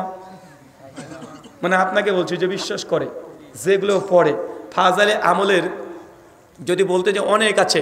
ফাজালে হাস 142 নম্বর পৃষ্ঠা 10 নম্বর মানে ওয়াকিয়া মানে ঘটনা, ওখানে লেখা আছে, একজন মুরিদ চলে গেল আল্লাহ নবীর রওজাতে মানে কবরে চলে গেল, হাউমাউ করে কাঁদলো যে ইয়া রাসূলুল্লাহ, আমি দীর্ঘ সফর করে এসেছি, এই কদিন কিছুই খেতে পাইনি, অনেক খিদা লেগেছে, কিন্তু আপনাকে সালাম দেওয়ার জন্য আমি মদিনাতে এসেছি।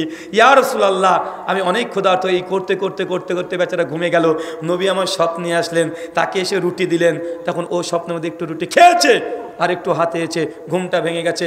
হাতের কাছে তখন একদম অর্ধেক রুটি তাজা হয়ে বসে আছে, আর সেই সময় আল্লাহ নবী হাত বের করে তাকে রুটি দিয়েছে, আর ও গিয়ে চুম্মা দিয়েছে। এই ঘটনাতে বড় পীর আব্দুল কাদের জিলানী তিনিও ছিলেন ওই ভিড়ের মধ্যে, আর সঙ্গে 90,000 হাজিরা ছিল। কথা বুঝতে পারলেন না মনে হয়? মানে এই ঘটনা ঘটেছে 90,000 হাজির সামনে, ওখানে বড় পীর আব্দুল কাদের জিলানী ছিল, আর ওই মুরিদ নাকি নবীর হাতে চুম্বন করেছে। আমার প্রশ্ন, তুমি নবীকে চুম্বন করলে, বড় পীর আব্দুল কাদের জিলানী তার চুম্বন করলো না? নবীকে করেছে নাকি? করেনি। বলছে সেই সময় 90,000 হাজি ছিল, কিন্তু সেই যেই সময়কার ঘটনা 400 শতক, ওই সময় মক্কাতে 90,000 হাজি থাকতো না। কথা বুঝতে পারলেন না মনে হয়? ওই সময়তে 90,000 হাজি একসঙ্গে হজ করতেই পারতো না। মানে ঘটনা মেড ইন চায়না। এখন যদি ফাজলে আমলে যদি পোস্টমর্টম করতে চাই অনেক হবে। বলছি ইমাম আবু হানিফা রাহিমাহুল্লাহ মানে একজন বুজুর্গ ইমাম আবু হানিফা রাহিমাহুল্লাহ, তিনি 100 বার তিনি হজ করেছেন। তো ভাই হজ কি বছরে কয়বার ফরজ? বছরে একবার ফরজ। তো নবী ইমাম আবু হানিফা জন্মেছে 80 হিজরি, মৃত্যুবরণ 150 হিজরি, বেঁচেছে মানুষ 70 বছর। হজ হলো কিভাবে 100 বার? কথা বুঝলেন না মনে হয়? এখন গোটা যদি বলতে শুরু করি ফাজলে আমলের কত ভেজাল, যদি পোস্টমর্টম করতে শুরু করে দিই ঘন্টাব্যাপী লেগে যাবে। তো ওই দিকে না যাই, যত ফাজলে আমলের মানে একটু যদি জ্ঞান সহকারে পড়েন তো এখানে দুর্গন্ধ অনেক পাবেন, তাই দূরে থাকবেন। কথা বুঝতে পারলেন না ভাইজান? যের মধ্যে মধ্যে হক আছে বাতিল আছে। অনেকে বলতে পারেন ভাই ফাজলের মধ্যে কোরআনের আয়াতও আছে, সহিহ বুখারী হাদিসও আছে, তো ঠিক আছে, তো কি হয়েছে তাহলে কেন পড়তে পারবো না? ভাই যতটুকু হক আছে তার চেয়ে বাতিল বেশি আছে। সূরা বাকারা আয়াত নম্বর 219 আল্লাহ বলছে মদে মুনাফা আছে, মানে উপকার কল্যাণ আছে, কিন্তু ক্ষতিও আছে। আর মদ খাবেন? হুজুর মদ খেলে তো নেশা হয়, বেশি খাবো না, 2 সিপি খাবো, 1 পেক খাবো, নেশা হবে না। কারণ কোরআন বলছে মদ উপকার আছে, তার মানে কি মদ খাওয়া যাবে? কথা বলেন। সূরা আরাফ 157 নম্বর আয়াত আল্লাহ বলছেন নবীর কথা তাওরাতি ও ইনজিল, তাওরাত ও ইনজিল এই গ্রন্থে নবীর কথা আছে। সূরা মাইদা আয়াত 44, 46, 67, সূরা বাকারা 179, সূরা আলী ইমরান 78, এই কটা আয়াত আল্লাহ বলছে তাওরাত জবর ইনজিল ইহুদিরা বিকৃত করেছে। তার মানে বোঝা গেল তাওরাত জবর ইনজিল বিকৃত। তো A to Z গোটা বিকৃত? কথা বলেন না। তাওরাতের মধ্যে নবীর কথা আছে, তাওহীদের কথা আছে, রিসালাতের কথা আছে, পরকালের কথা আছে, নবীর কমপক্ষে 50 খানা ভবিষ্যৎবাণী আছে। তার মানে কি এখন তাওরাত আমজনতা পড়তে পারবেন? হ্যাঁ, তাওরাত থেকে জ্ঞান নিতে পারবেন আমজনতা? না। কেন? ও তো হকও আছে বাতিলও আছে, তৌহিদও আছে শিরকও আছে, তাই আম জনতা ওই বই পড়তে পারবে না। ঠিক একইভাবে ফাজলে আমলে হকও আছে বাতিলও আছে, সহিও আছে জয়ীফও আছে, তৌহিদও আছে শিরকও আছে, আম জনতা এই বই পড়তে পারবে না। কথা কি ক্লিয়ার না ভেজাল আছে? শুকরান, জাযাকাল্লাহ খায়রান, বারাকাল্লাহ ফিকুম, ওয়ামা আলাইনা ইল্লাল বালাগ, সুবহানাকাল্লাহুম্মা ওয়া বিহামদিক ওয়া আশহাদু আল্লা ইলাহা ইল্লা আনতা আস্তাগফিরুকা ওয়া আতুবু ইলাইক। আসসালামু আলাইকুম ওয়া রাহমাতুল্লাহি ওয়া বারাকাতুহু।